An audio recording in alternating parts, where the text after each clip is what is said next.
somehow I managed to make it. I'm here. Let's hope when it comes to the connection, I'm wonderful the connection is going to be today. But we're going to try our best, everyone. I'm going to send out the links here soon, and let's scenario. Maybe I have a bad connection, but better stop that for a second. Hash church link.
I can do that. I somehow pulled a scenario. I don't get to be a part of the conversation today. Good morning, Sam. Good morning. Or good evening. How are things Excellent. in the Amsterdam? Well, it was actually quite a sunny day today. Nice. Good to have good weather in the Amsterdam. So where are you in the world there, Skunk? I mean, Bubble Man. Morning, guys. Morning, John. Hanging out on Victoria, hanging on the island today, and just going to sign in and say good morning. How is Karma Cup going, Mark? The Karma Cup is going very well. It was a busy day. Many people I heard had done $10,000 and $15,000 in sales, us included. Lots of great people and lots of happy. However, this morning I was out front waiting for my Uber to come pick up to go do Hash Church, and I saw Josh, and he was coming out just because police, and I was like, "What? You guys are worried about the police?" And he said, "Yeah, they just announced yesterday that the police have $240 million new dollars to spend illegal cannabis things in the city of Toronto." So there was about 5 or 6 cops up the road, but I think it was harassing the Karma Cup. I think this is more about the business of dispensaries versus somehow controlled. I guess Ontario announced doing like LC, like liquor type stores, but for cannabis, and they're gonna do like 150 of the province, anything like this. As you can imagine, the majority of people were not overly happy about it all. They care if they open 150 shops to sell weed to people. What you care about is being able to have a dispensary, 150 new access points, because hey, the more the merrier, in my opinion. There is not enough places to buy great weed. Hopefully out of these 150, there might be. Where are you at, Johnny B? I'm on the Malahat right now, actually. Yeah, we're just kind of hanging out here and all right, going over the stuff. And it's interesting to say what you're saying there, Mark, and what they're going to be doing. And I remember I listened to the whole 45-minute kind of little presentation they were talking about on the crackdowns and how they're going to start implementing a whole new system. When they say by 2020 they'll have 20 stores available within the first year or two. I don't know how they plan on putting in 150 stores overnight and how that platform is going to happen. I mean, what's going to happen? I mean, how many stores are going to go? We don't know. Well, that's an interesting way that they're going about it. It seems almost like they're going about it the route of, in the States here, we have what things called ABC stores, which before you had individual stores selling liquor, they have what's basically a state store, which is basically owned by the state, that is, only holds, state hours, you know, something like 9 till like 7 or something like that, where it's just not only place you could buy liquor back in the day until they actually had distribution and things like that. In fact, it just changed in Pennsylvania. You couldn't buy a 6-pack of beer. I'm just giving, just a causality sort of situation there. You couldn't buy beer on a Sunday in a store. You would have to go to a bar to actually get that. And you'd pay for an individual beer if you bought a 6-pack. You wouldn't buy, just a regular 6-pack that you buy currently in a store anywhere. So I see why they're doing something like that. That's a tried and true model that has worked with alcohol. So I can see why they're pushing in that realm. But what negative effects is it going to? What immediate negative things do you see? The negative? Well, I guess the negative effects that we're looking at right now are going to be the people like that our friends that have opened up dispensaries have spent their lives fighting for this plant and then educating the bud tenders and the knowledge behind the people that they're helping, the patients that are being helped at the dispensaries have when they've established relationships with the bud tenders and stuff like that. All of these patients that have been relying on these compassion clubs who are compassion, who do help, who do give back, who do fund other events, who do support other people in the industry who do give back. I think they don't do that like the liquor stores. It's not like they give away free alcohol or they support groups or they put on big events and stuff like that. It's a different industry where the cannabis industry is more supportive, where an alcohol industry is more about money. No, I was just looking at comparative industries and how they're actually. I don't want to. Please, no one take this as anyway as alcohol in the same line as cannabis. I'm just looking at distribution models and how they've gone. And I agree, it's very frustrating that they've taken this large, overwhelming model, which of course is better for the consumers. However, it leaves out all those that have been spending decades busting their ass and risking their freedoms and challenging local city as well as those federal laws there in Canada. I mean, you allow for LPs. It's rather surprising they're going in this direction as opposed to letting the free market, because they're allowing the free market to actually produce cannabis. It's surprising they're not going to allow the free market to actually distribute it to Canadians. Can I add something to this conversation? Always. There's the line of the government's trying to move in and, like Johnny was saying, and take the jobs that have been given to people that are actually caring about people and showing the compassions and everything like that is all needed. And the support groups and all the support that is at these compassion centers, with the bud tenders, with people behind the desk, with the people that are supplying those centers. Now once all of that is in place, and we don't have any of those bud tenders or any of those people putting any of those special needs into anybody else, and it's just simply go to the fucking thing, grab your bottle, your bag, go to the counter, pay for it, and leave. Now, once that factor is taken away and that personal factor has been taken away from everybody, not just guys that are drinking booze or anything like that or shooting drugs or anything, but everybody is not gonna have that compassion or that level of human being effect. That really makes a difference. People going to clubs and just talking to somebody about what they've been smoking, because it's not the right thing for them to be smoking, because it's an indica or it's a sativa, or if it's an indica sativa hybrid dominant whatever, they're smoking the wrong stuff. They're not getting the right treatment. So what do? Do they go back to the internet, research it up, or go to the black marketplace that has maybe a room in the back? It's a head shop. It's a hangout center. Whatever. It's an arcade. They're going to bring, they're trying to bring this black market factor out of it, but this black market is actually the market that is helping everybody. That is, I'm not saying the LPs aren't helping people. They're, I got nothing against anybody, but this bullshit of everybody that's been doing this industry and part of this industry and helping people and crying with people about the good things that are happening and the bad things that are happening. Now we're going to have that whole factor eliminated. And then where do we go from there, and what happens to the patients? Then what? Do the patients speak up and say we want that back, or what? Well, why do you guys think Canada has gone in this direction, as opposed to, as stated before, letting the free market as it's created from the free market, the whole dispensary scene as it is. So why do you think they've gone in this direction? I don't know, Johnny. Can you answer anything like that?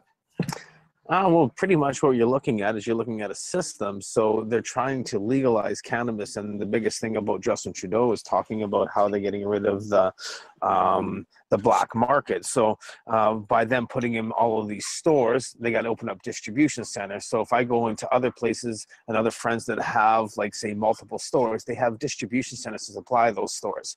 So now we're going to start seeing these models as it's like I was talking with Darren. It's like when I go to, like, a grocery store, it's like a distribution center for all the supplies. Or if I go to, no matter where we go, we're getting more than one or two products. Back in the days, when I go see my buddy, he'd have one type of weed. With dispensaries, we have 10 different types of weed. I think the government is taking a look at the dispensary model. I think they're going to put in that type of a system.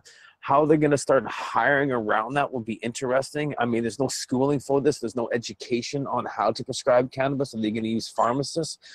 There's so many different things with that. Now, as in for the people have the voice. And I really see it, like, with prohibition. We had there was harsh, like, laws that were enforced in the beginning, and as times grew, we started getting more craft kind of breweries and stuff like that. We're gonna have the same with marijuana. I'm gonna see more of like the independent grower who's got that certain strain, or they're gonna have that certain rosin, or there'll be something that will be tiki about every individual that has their own little thing. I think as the system changes, I think the boutiques will fight hard enough in courts, and because this will turn into a court battle, huge, and we already know that. Dana Larson's posting on it. Jason, there's a lot of people already talking about what things that we have to do as patients, as people, and as Canadians to be able to ensure we get safe access, and at the same time start a new industry. And we're going to weedify, and I'm all about access. So for me, 150 stores in Ontario, when I get off the plane and I can walk into a place and get what I need because I need it now, that's access. That's what we've been fighting for. Can you clarify more about what Dana Larson is saying that patients can do to get involved? Oh, I was just reading some stuff he was putting on this morning, what was going on here. The government wants to close dispensaries and all black market. It is very easy. Just make legal cannabis higher quality and lower priced than the dispensaries, with a wider selection of high quality and lower price extracts and edibles. That's real legalization. If the government is going to rely on raise to shut down the current market, they will fail just like they failed for the past century of prohibition. And that's what Dana Larson said 51 minutes ago on his Facebook page. So. Okay, so there's, so go look, people, if you're on Facebook, go to Dana Larson's page if you want to learn more, because, I know there's quite a few Canadians who must be concerned, at least, hearing this sort of situation, that especially those that actively run or dealing with dispensaries. I mean, it's always nerve-wracking to hear that your distribution access point could be, shut down completely, and that causes a great deal of anxiety to people locally. So it's a very interesting situation there that Canada's gone in that direction.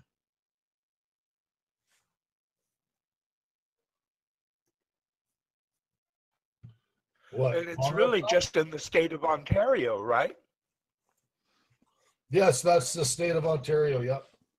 Are they looking to go national with it? Is like Ontario, they're sort of the incubation point for this situation at this point?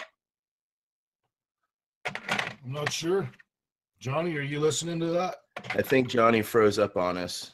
So that's just where we are. What do you think about this, Sam? Have you heard about this going on in Canada before? Well, what I'm for is that individuals should be able to grow it as much as they want for their own use and family use. For if they want to sell it, I'd like it to be taxed, regulated, and treated like an industry. If dispensers want to sell it, if LPs want to sell it, if individuals want to sell it, as long as it's safe, clean, and in my mind, I think taxed and regulated, if we really want the marijuana prohibition to be gone, dead, and buried, then we have to pay our part just like any other industry.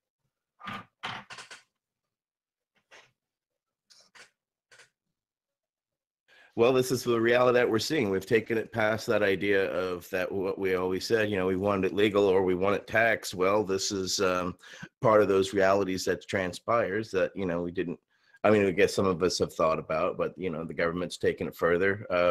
It's very interesting to see, Canada go this direction for, I really thought they would go the dispensary model for some reason, allowing individuals. So do you think this will be like a Tweed canopy distribution centers or Canadian distribution centers? What do you think they will be? Not a clue, man. I don't know what they're going to be, but. Well, you know what? Then I think we should do a bong rip. Well, absolutely. Welcome, Dr. Saldone. Hey, everybody. How's everyone doing today? We're doing good. We have a little technical difficulty, unfortunately, with Bubble Man, so we're kind of running the show a bit here today. We were talking about the new distribution centers in Canada, and I was kind of curious about Pennsylvania. How's it going there in Pennsylvania? I know they've harvested the hemp, and they're working on you're working on your growing distribution centers there. What's the status? Yeah, I think there's a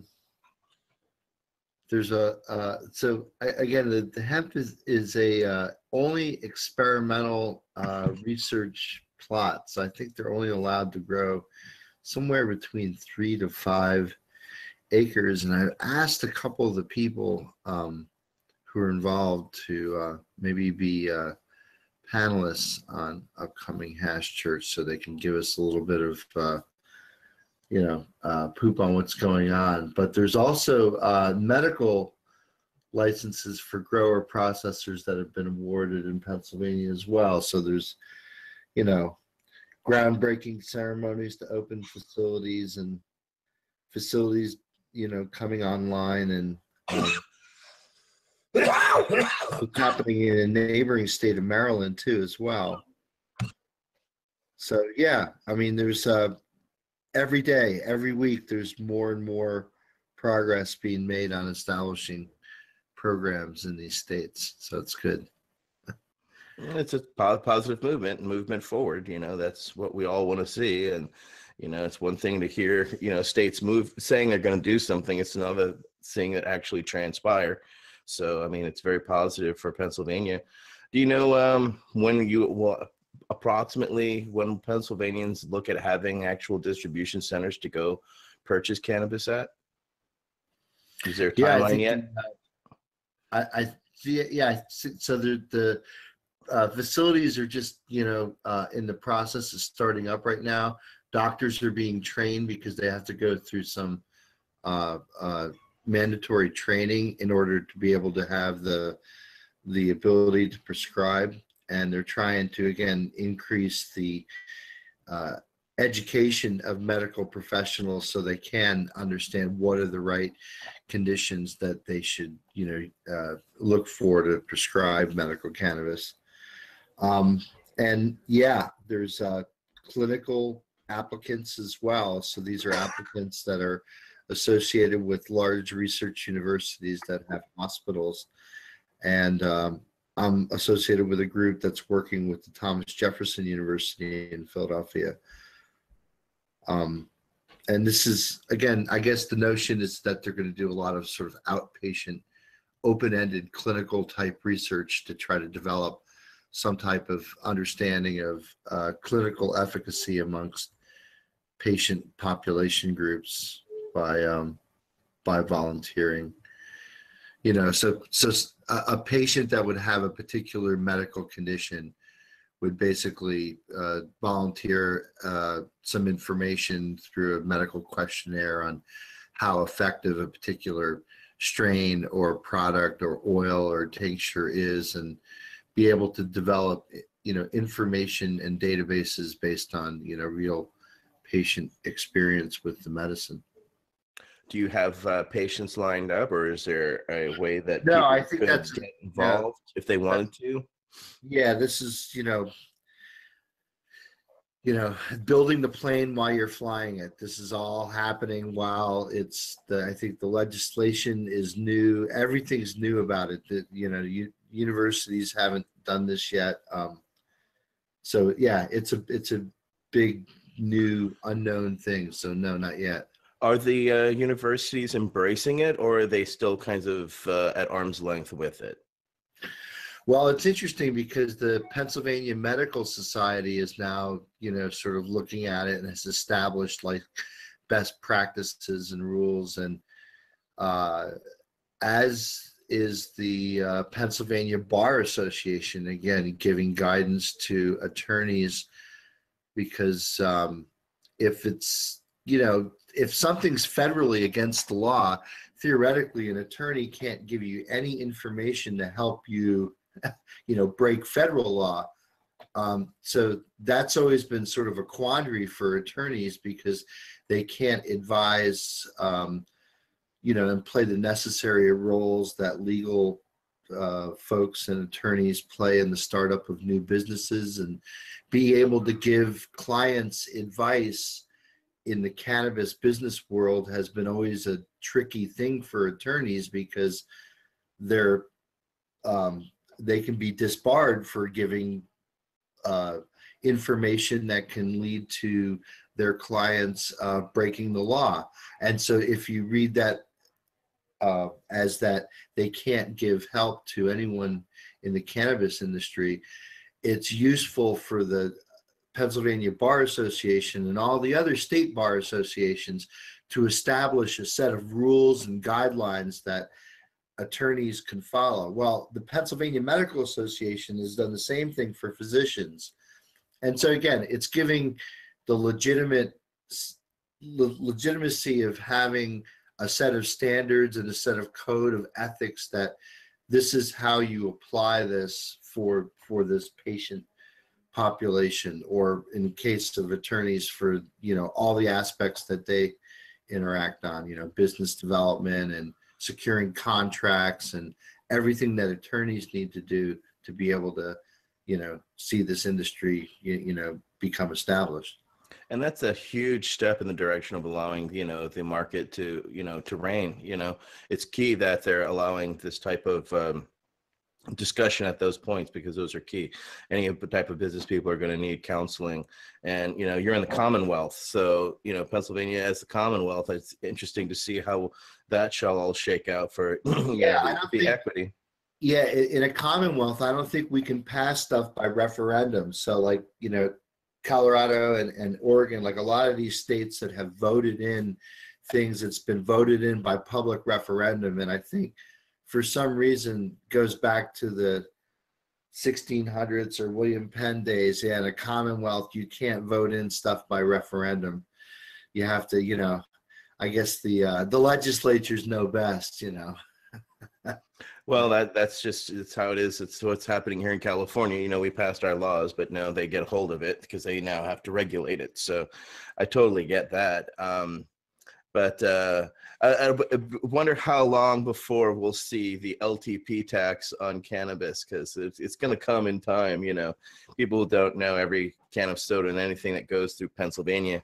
Once state, I guess interstate commerce is allowed, that will finally take place. But I know that Pennsylvania does well off that taxation, off of things. Yeah, well, there's been a lot of talk about the privatization of that state-run liquor authority, and actually, I think like in Washington State, for example, sometimes it's the Liquor Control Board that ends up taking the role of regulating cannabis in the new cannabis industry. And I guess they figure, well, these people sold booze, I guess, or regulated the selling of booze. They must be good at regulating the sale of weed.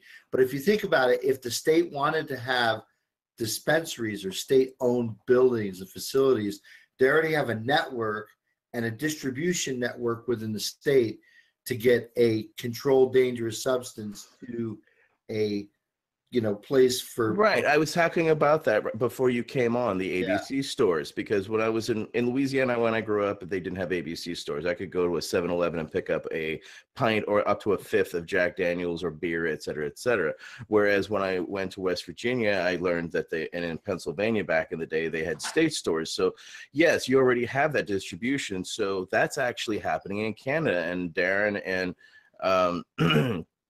and the other Canadians were making us aware of what's actually transpiring up there. So it made me immediately think of Pennsylvania because, and West Virginia, because it was such a foreign idea to me. But now, as a distribution set up for the state, I get it and understand why it is that it is. But that model, of course, seems to have become outdated over time, and they've allowed the free market to finally, reign.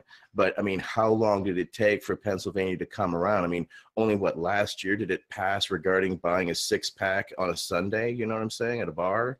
right. So I mean, it took that long for that type of change. So it's interesting to see what each state is going to do, but I'm rather surprised by Canada taking this turn of going to that sort of ABC setup as opposed to letting the free market access, or those that have spent years as activists risking their freedoms, et cetera, pushing things, pushing the agenda forward and being allowed to be players in the new world, as opposed to being shut out and excluded that it looks to Canada is doing.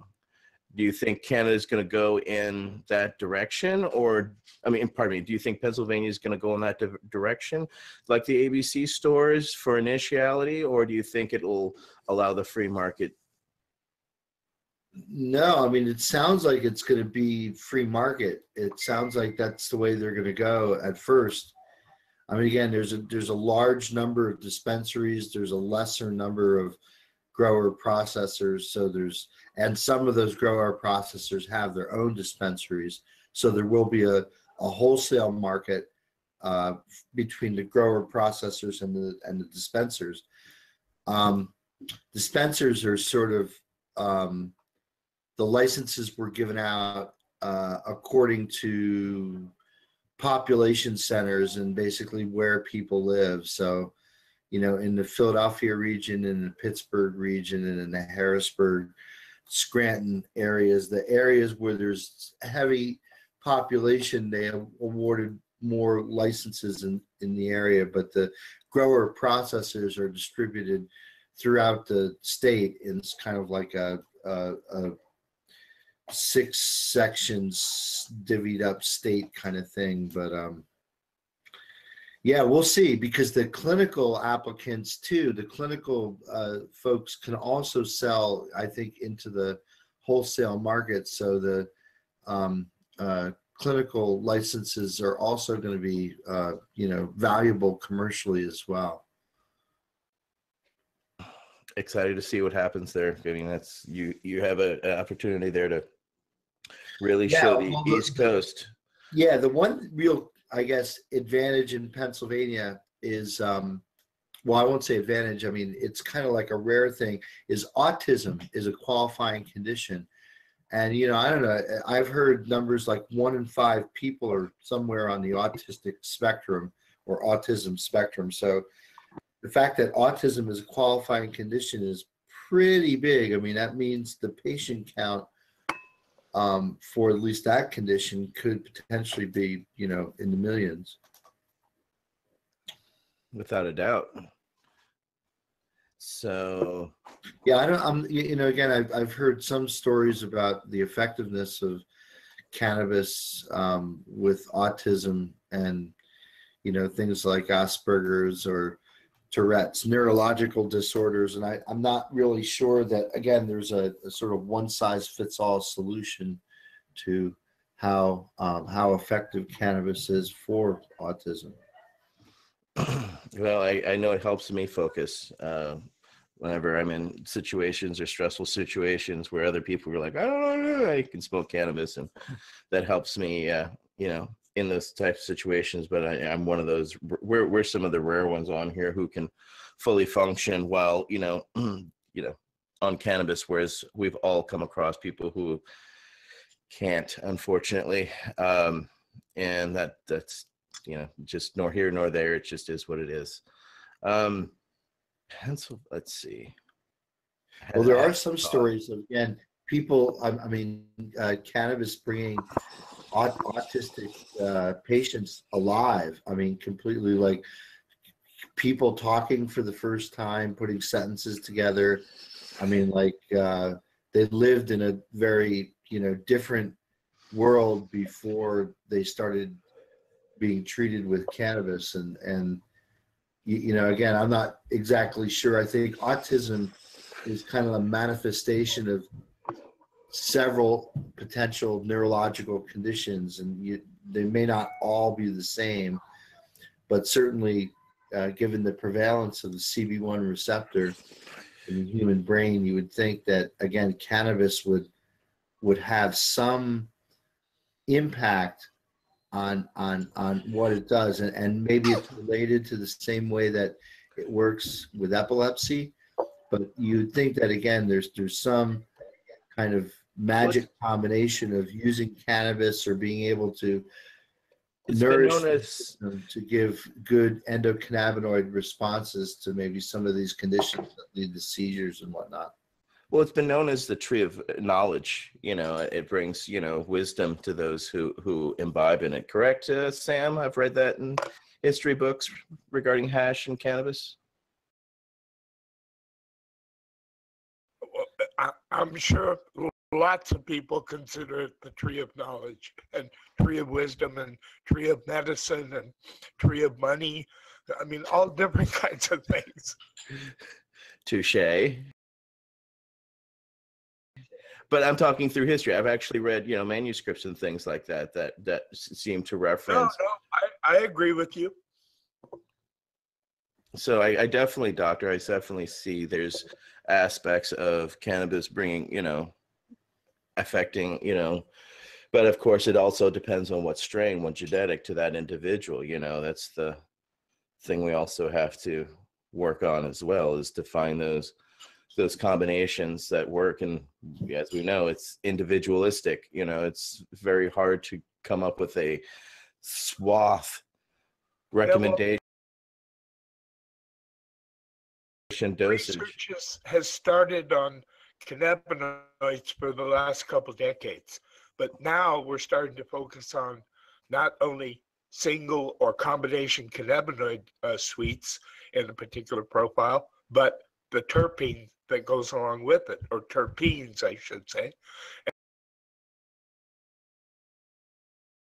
And that the amount of different profiles that can be presented from just 150 terpenes and some 100 cannabinoids is already hundreds of thousands. But when you consider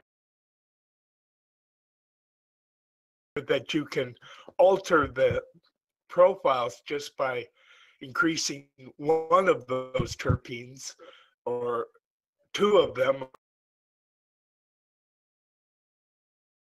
or there's an infinite variety. As we all know from practical use of cannabis for decades, each cannabis batch you get is a little bit different. And that's a fact. It's mostly just THC. I'm talking about the past, not the future, where we've got a lot of CBD and we're starting to get other things out there too. Yeah, we're definitely looking at, new aspects.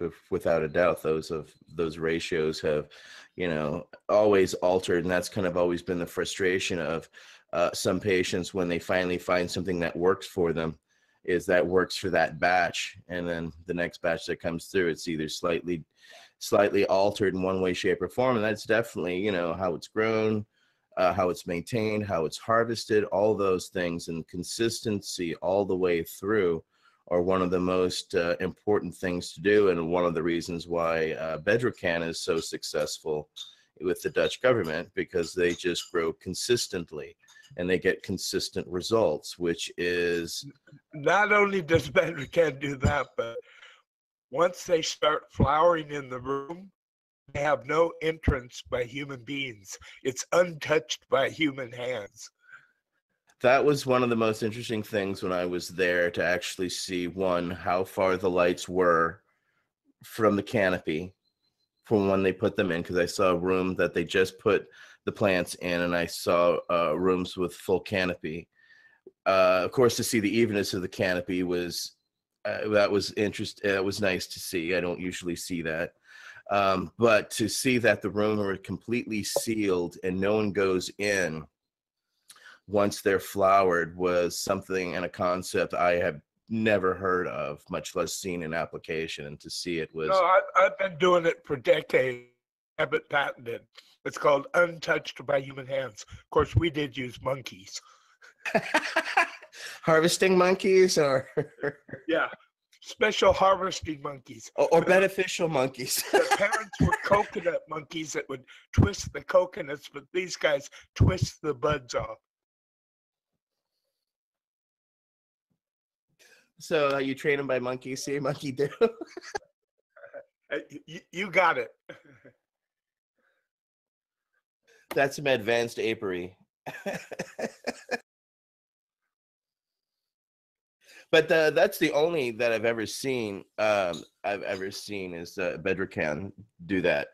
I've not seen. I've never American heard growers. such a silly thing in my whole life. It was rather surprising, and to see some of the problems that happen in there on the floor, etc. I photographed that, and also what happens in the ceilings and things like that. Yeah, I was rather surprised by that grow altogether, but it was fascinating to see that. Yeah, them locking that all in. So I don't recommend that, people. So don't lock your things in a room and walk away. The other thing they do, which may or may not be beneficial for some people, but I doubt for everybody, is they gamma ray nuke it and sterilize it, and that reduces the terpenes up to 30%. And we know after seeing that facility why they do that. I'll leave it at that. It's to get rid of the traces of robots that they're using to grow. I know they should transfer over to monkeys, apparently.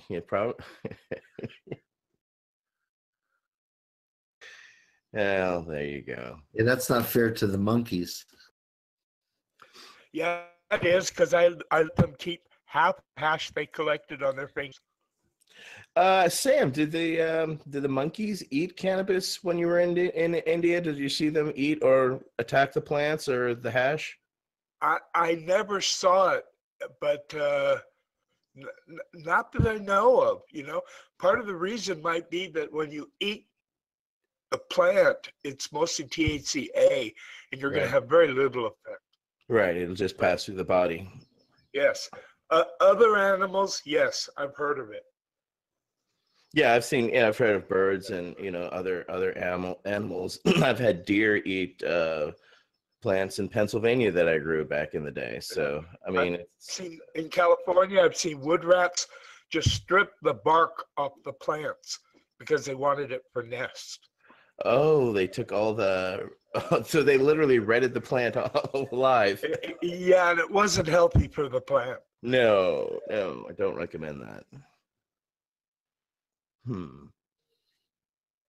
Yeah, I've early growing, we've always had to put mesh screens over the plants to make sure rats or any small rodents don't want to munch on the little tender shoots.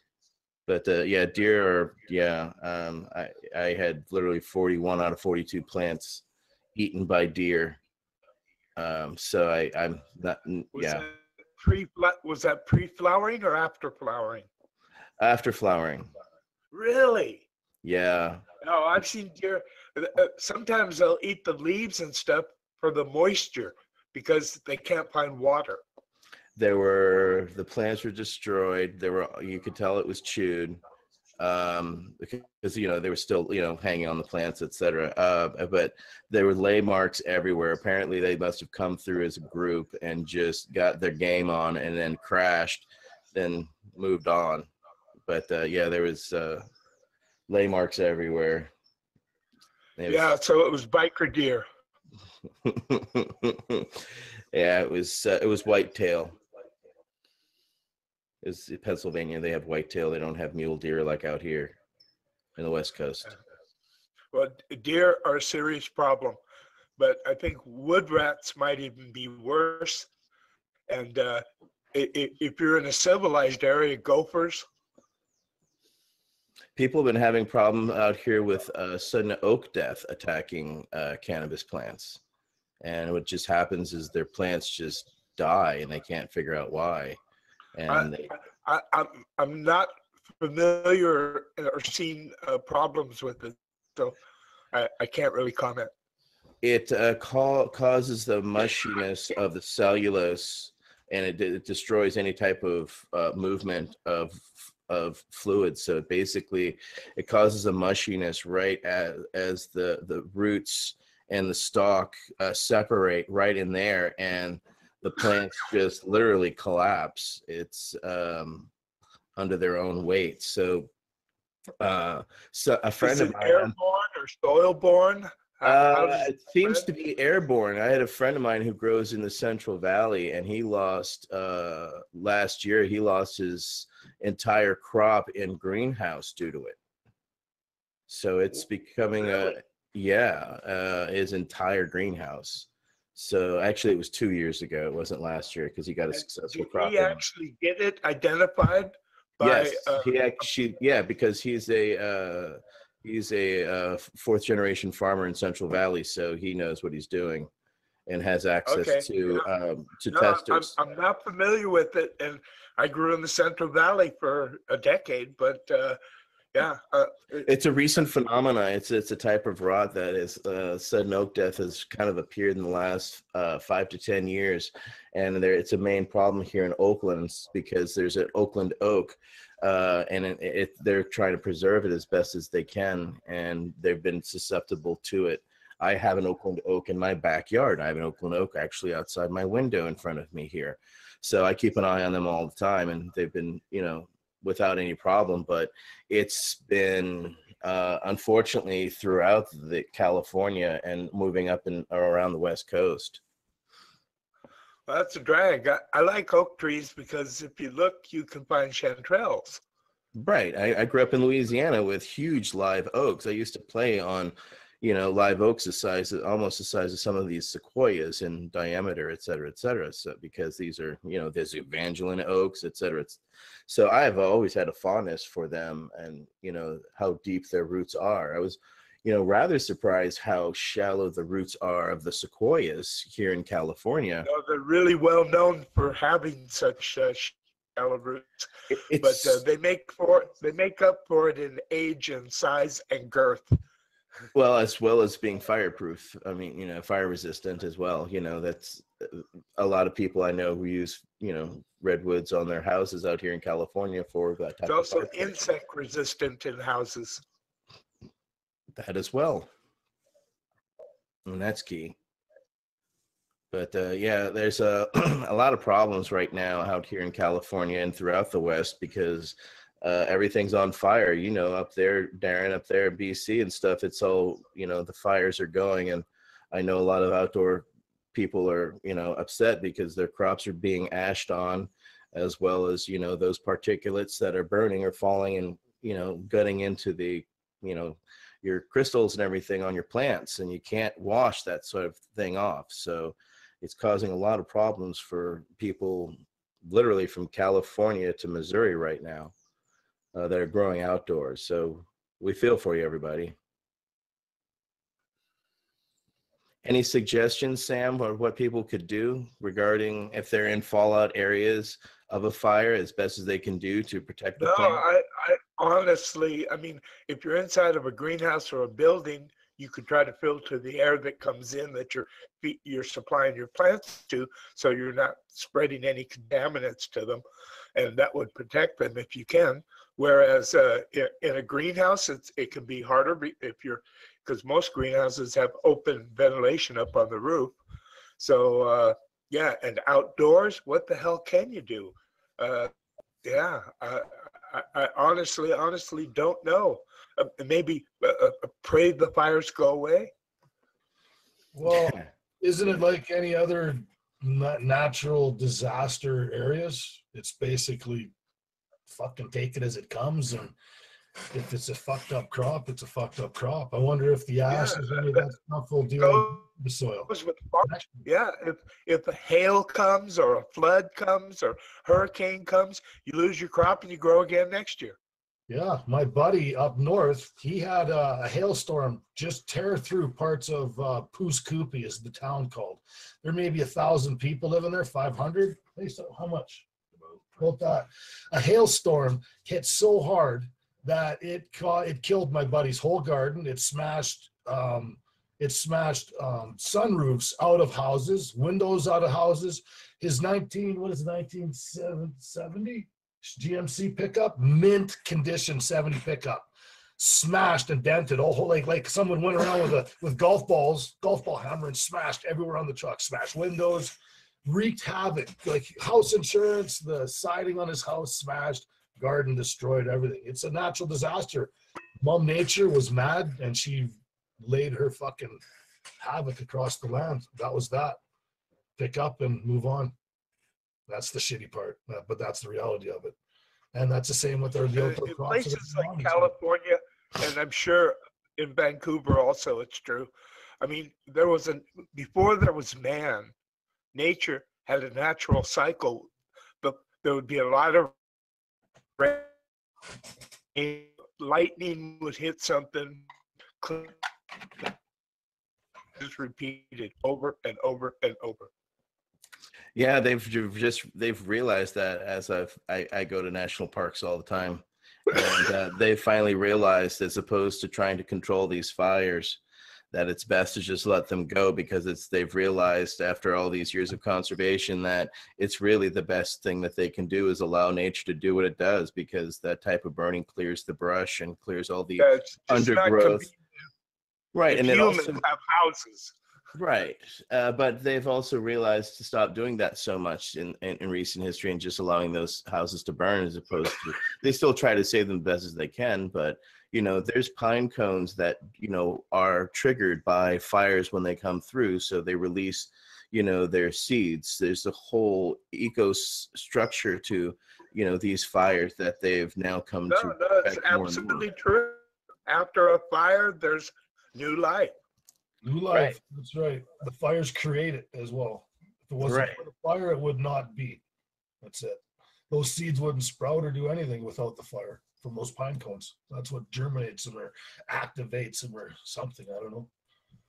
And it's also why you don't have those types of old growth forests, because you don't have that type of undergrowth. We were talking last week about old growth forests, and there's things about old growth forests, all the different layers of canopy and flora that are there that exist that they don't exist out here in the West because of fires and how they come through and they clear all that out, and natural selection becomes the winner of the day out here in the Sierras, or all the way up into Canada, Yeah, those big areas up in California in where the sequoias are, that they had small fires go through there every 10, 20, 50, whatever years, but the sequoias were there for a couple thousand, and most of them did just fine.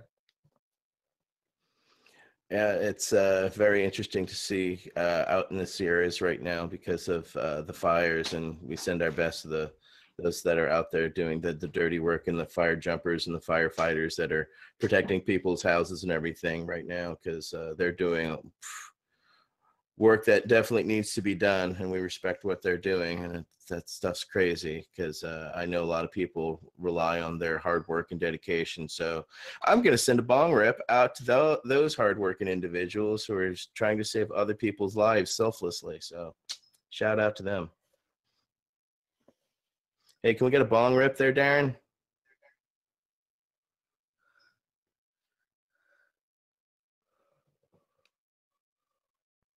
What are you smoking on, Sam? Tangy. You like the Tangy a lot lately, huh? Or that's just a lot that you have around? Both.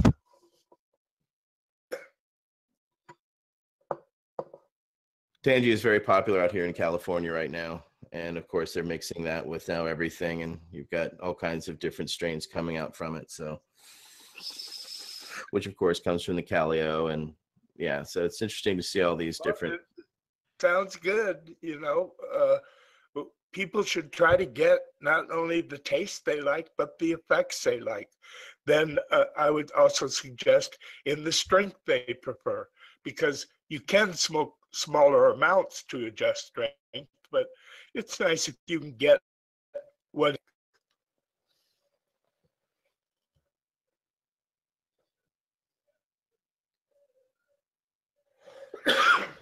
Right now, I'm smoking some fresh off the bud. Good guy out of SoCal. Some OG Lemonade live resin. Fresh off the bud, huh? Yeah. His as you can see, it's I want to start competing with this company. I'm going to start one called Fresh from the Bud. pretty much. Smoking some West Coast concentrates, bubble hash. What flavor there, D? It is Purple Kush, PK. The Kushes are popular. Hey, It's a batch from a while ago. It's a good one. heard of any new strains out in Amsterdam there, Sam? Or you're not even looking? I'm sort of semi-retired and not really very active, so I hear about them when people bring them to my attention, but I'm not out there looking like I used to. Gotcha. Yeah, you used to have your finger on the pulse always. That's why I was asking. I mean, now there's just these multi-poly complex hybrids that, they're so complicated, their genetic background, that and everybody just takes really, really, really good female clones and crosses them with other really, really, really good people. That seems to be the fastest way to achieve something that's probably going to be really, really, really good. Yeah, we live in definitely a very poly world. Well, it was interesting to see. I would love to, when we originally were doing testing, it was so interesting to see how very close in ratios, of course, all these cannabis were. I would say that 96% of them all had very similar profiles of THC to other ratios. So we didn't really have terpene testing originally, and I'd love to see that in comparison, because that's the difference between each one of those strains. Yeah, because even when you grow 100 plants from some modern multi-complex hybrid, you grow 100 plants, the odds are you're not just one expression. You're going to get a diverse selection of expression. And that's the fun part, selecting and finding out which one of those is the reigning champ, because it's usually just gone off of vigor, or how fast it grew, its strength, its overall health, as opposed to growing out. I mean, did you ever like grow out every 101 of those and try every single 100 of them to figure out which profile was best? Or what did you do for your selection? Just off of smell, taste? Well, in the beginning, I used how vigorous the plant was, because if it wasn't vigorous, I wasn't so interested. But also smell, flavor, resin production, flower to leaf ratio, and really important things like the effect. And they were all shaped by your palate, because you even said you went toward the more sweeter as opposed to the more of the savior. But I was also selecting not just for myself, but yes, in general, I used my values for the judgments. Yes. Because there's all kinds of strains that have been lost that are of different, flavor profiles that, and this is just the reality of just, farming, as you were saying, it's a lot of experimentation. As long as you have the genes for that cannabinoid, which I don't see that as a problem. They're all out there. And as long as you have the genes for the particular terpene synthase, there's only 150 that we've ID'd in cannabis so far, then you can breed any chemical profile combination of a particular cannabinoid profile matched with the particular terpene profile. It's just a matter of doing the work. And things like patient surveys, like you were talking about, that gives a kind of feedback for what particular group of cannabinoid or cannabinoids work best with which terpenes for which medical indications. And it's a combination. Once that information is available, then breeders can target that combination. So start your germination, people. Get your seeds going. Find those genetics. Woohoo! Find what works, because that's a great thing. We all have different flavors and we all have different flavor tastes. So I'm excited to see what's going to happen when these, with these legal markets and as these different type of aspects of genetics come online of, this next generation that, puts forward. I'm very excited to see over the horizon, cannabis wise, because it's going to go all kinds of different directions. Not only from the different states, but also from, different international countries. I can't wait till it's legal worldwide, and it's just like buying a bottle of wine from, which you could, in California, from 100 to 150 different countries, easy. Oh, I'd love to order my Durban from South Africa. Oh, absolutely.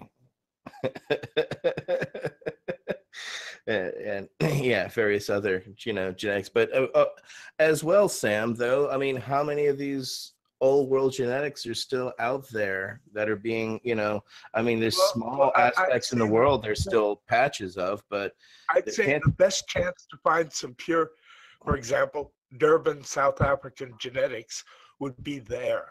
I mean, I've got some, but I'm sure there are people there and they can grow it in the best way for that area so that they can produce. In other words, it'll be like boutique cannabis produced for export, not like the way it used to be, but way better. Right, because they've been growing it already for generations, so they already know what they're using doing. Traditional genetics. Right, but I mean, I'm curious as to how much of those traditional genetics are still out there, because we know that the world's been flooded with these quasi-Euro Cali genetics over the past couple of decades. It's absolutely true, and until cannabis is really legal, we can't answer that because nobody knows for sure. Right, and that has to be that research and that gene mapping to actually break that all down. The worst obvious examples of what you're talking about is Mexico, Jamaica, Morocco. Those three, they're so flooded, I don't think you can find any untouched landrace genetics from those three countries. It's unless somebody took it and has it. Because what about Thailand or Indonesia, somewhere like that? Well, I don't think it's as bad, but probably the worst actually is Morocco, because in Morocco they don't cull males. They allow males to pollinate because they produce hashish, and all of it is seeded. So that means any male introduction gets spread through the community within a few years to everywhere. Mm. I mean, the first generation, it's pure male pollen from an imported genetic. The second year, there's thousands of plants that are half that foreign genetic. And the third generation, there's millions of plants that are a quarter of that genetic. So it gets through the whole population with it. I doubt you can find untouched land races in Morocco. It wouldn't be logical that you could. It doesn't seem like it would be. So it's the same way for, people have always asked when I go to Maui, it's like, do you ever see real Maui Wowie? It's like, I don't think there ever was real Maui Wowie. And if it was, it's been eradicated a long time ago from, the helicopters and harassment. So all that's there is what's brought to the islands, that's just the reality of the situation. And most of that are Cali or European. I don't think there's a lot of commercial production except for medical in Hawaii. Now, there used to be, but there was enough marijuana that Hawaii was an export in the late 60s, early 70s. They were an exporting, but yeah, it's reversed, and they're an importing country, importing area. They want to sell it. They want it so they can sell it to the tourists. Yeah, everybody I know that was local before the medical that they have growing. I mean, just grows in very small 1-2 outdoor tops and a couple plants indoor tops because they have to, discretion is key, and they still fly helicopters or the government still gives them money to grow it legally in Hawaii. You give them your GPS address where if you're allowed to grow 5 plants or something. You have to tell them the location. And yes, now you do. Yes, correct. Now. And I know that there's I when I go in December, I hope to check out the facility there in Maui because they're producing, but I think they already had just a short production run and they already ran out. So it's one of those initial situations that we've seen when they've got vertically integrated setups like that it takes time for the grow to catch up to the consumer. So it's definitely, they're going through that growing pain as we speak.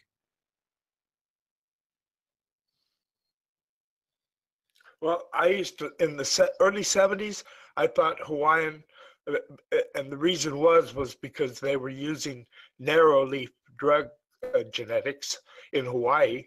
And it was some of the really, really, really interesting psychedelic trippy type cannabis. But that's cannabis that was brought to the island. There doesn't seem to be any type No, of it was not Hawaiian varieties. No, Correct. They were grown in Hawaii by people who had been on the hash trail and stuff. And pretty much any cannabis from Maui was just called Maui Wowie, correct? It wasn't necessarily a strain. I would not be surprised if that was true for sure. Yeah, if that's the rumor I've been told, because again, they were growing, I have artist renditions. I even have one here for artist thing for Maui Gold, Maui's finest cannabis grown on the Mount Haleakala. And it's, hold on here. It's being brought over. And it's from the 70s. It's kind of it's just one of those, it's a print. Let's see.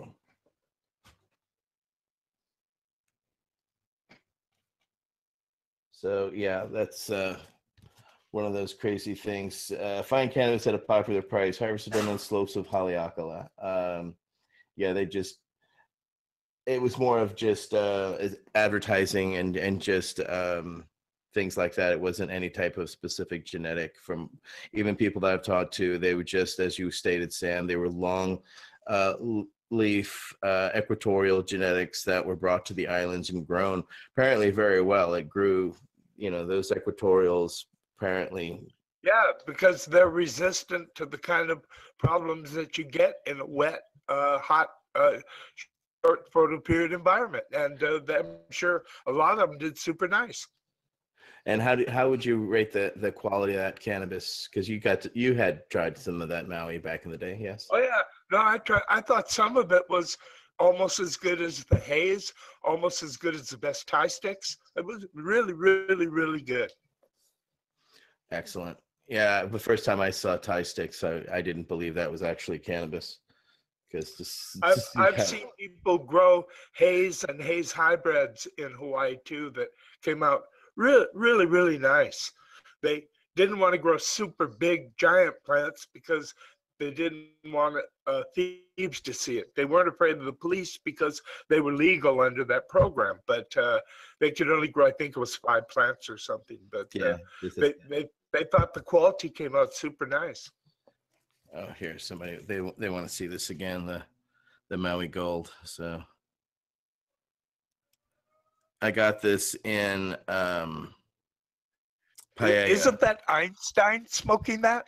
Yes, it's Einstein holding a pipe, which if he was, tobacco pipe, but yeah, it's definitely. I picked that up 10 years ago in Maui and Paella. I didn't even know Einstein went to Maui. Yeah, it was his place to hang out over the guilt of the atomic bomb, I guess. Who knows?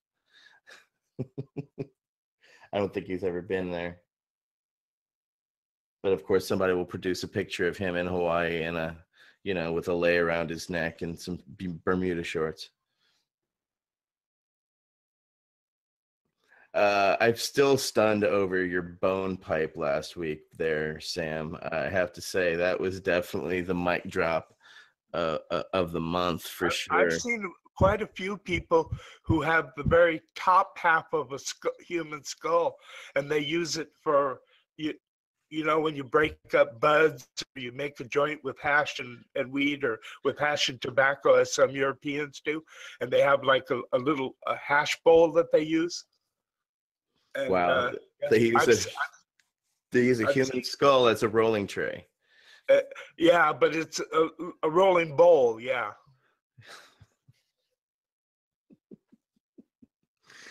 That's a whole other level. It's just a whole other level. That's that's some Hunter S. Thompson in his briefcase sort of shit.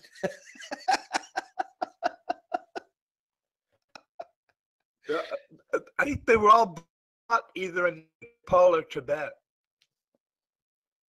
Yeah, I've seen Tibetan monks that have the knuckle necklaces that are carved into little skulls. They actually take the knuckles from the dead monks and actually carve them into skulls and make them into, I guess, kind of prayer beads. I guess you've seen that as well. I saw that kind of stuff when I was there. I like the Nepali people. And the Tibetan people, I like them too. Very interesting. It had to be kind of cultural, submersion that you were in, and to look around and see all that. The Tibetans I was dealing with were in Ladakh, which is what's commonly called Indian Tibet. And China got most of Tibet, but part of Tibet was the Indians took control of, and that's the capital city is Leh, and it's Ladakh. And it was very, very Tibetan when me and my wife went there, but now I've heard there's more and more and more Indian business people, moving up there to control there's a lot of tourist money and stuff. Unbelievable place if you ever get a chance to visit, but don't go if you are expecting a lot of infrastructure. What they've got is just age-old tradition. It's Tibetan, and it's not screwed over the way it has been in China by China would say to modern world, and the Tibetans, some of them might disagree. Hey, Bubble Man, how we doing over here? I see you in chat. I'm doing okay. I'm listening. I'm enjoying. It's hard because I've got a bit of a choppy connection, but yeah, dude, you guys are saving the day for sure. I've eventually got to get back to the event here, but I want to stay as long as I can and hang out and listen to church. Oh, good. We can see you now. I want to nominate new Pope of Patch Church, and I say, long live Etienne and Bubble Man. If he can't be here, that's the way it goes. That's it. Whoops, there he is. I can't claim any type of popitude.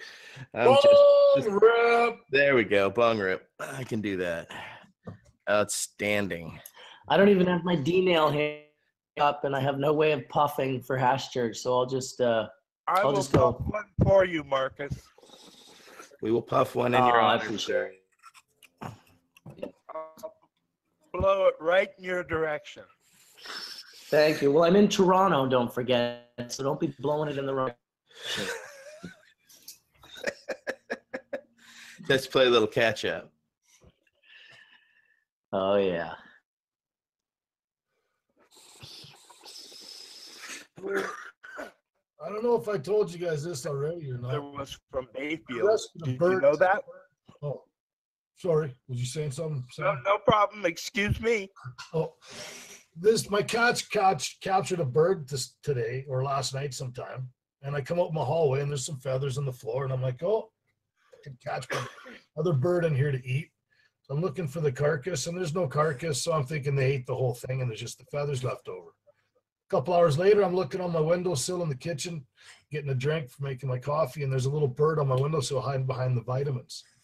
So I grabbed the towel and I grabbed this, I put it over the thing, and I moved the vitamins out so delicately, so nicely to save this little bird. I could feel his little heartbeat just pounding away in the cloth, in the towel. I bring him outside halfway down my driveway to the tail end of my truck, and I put him on the back of the truck. And the little shit fucking flies directly back into the fucking house and goes and hides behind the couch. I was like, you're free, man. Fuck. So now I can't find him. I can't get him out from under the couch, and the cats are going to probably eat him. So Mother Nature is running its course once again in my living room. Natural selection happening.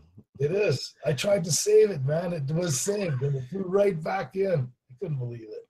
That's why you got to close the door behind you when you go outside. That's the first thing I thought of, but I just had him in the towel. I just wanted to get him out there.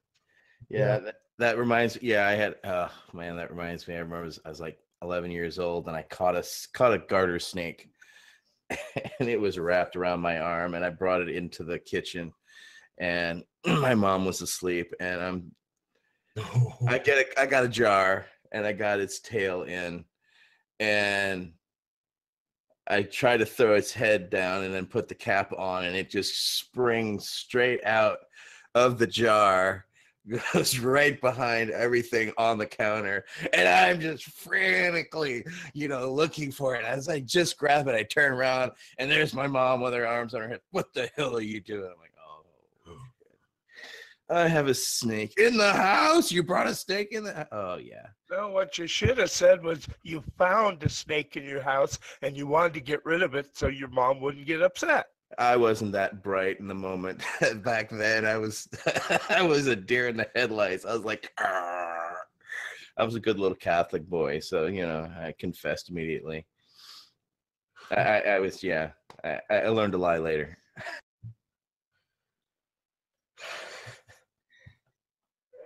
That's the honest truth. I don't know what else to say. A little puff with you guys.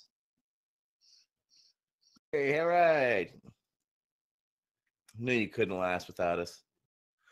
I like the picture of Bubble Man. It kind of looks like he's pointing his finger down at you saying, don't tell lies.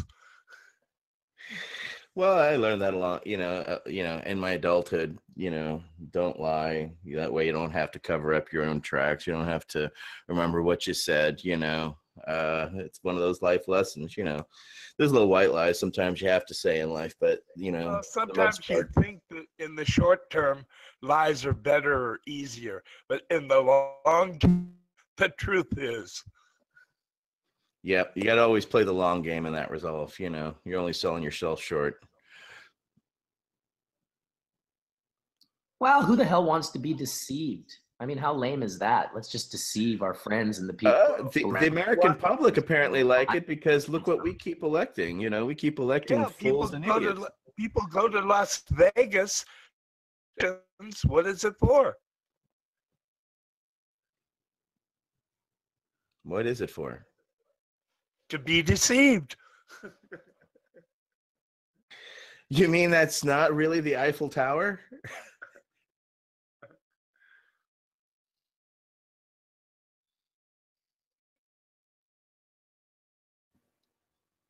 You're on mute there, Bubble Man. That pen looks really good, man. How's it working? Dude, it's delicious. I gotta say, and you jam like a ridiculous amount of terpenes into like any type of cannabinoid mixture and inhale it. It's generally gonna taste pretty. No, we sold out of the pens and the cartridges today and yesterday, so it's been wonderful. My friends actually, and then they filled them up with rosin. So we were actually selling rosin-filled pens at my booth, but really it was them selling rosin-filled pens. But I just like to be a part of it. I like watching people come up, and I'd watch them like get it going and kind of teach them how to use it, and that was really exciting. Trippy. Yeah, I got to get hold of Tony. He's got one for me. I got to try it. Looks too good to it looks like finally one that will work for me.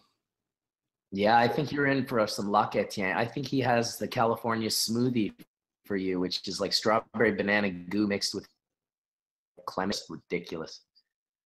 Oh my God. My tongue will be so confused by flavor. And that's okay. There's worse things. I'm not worried about you.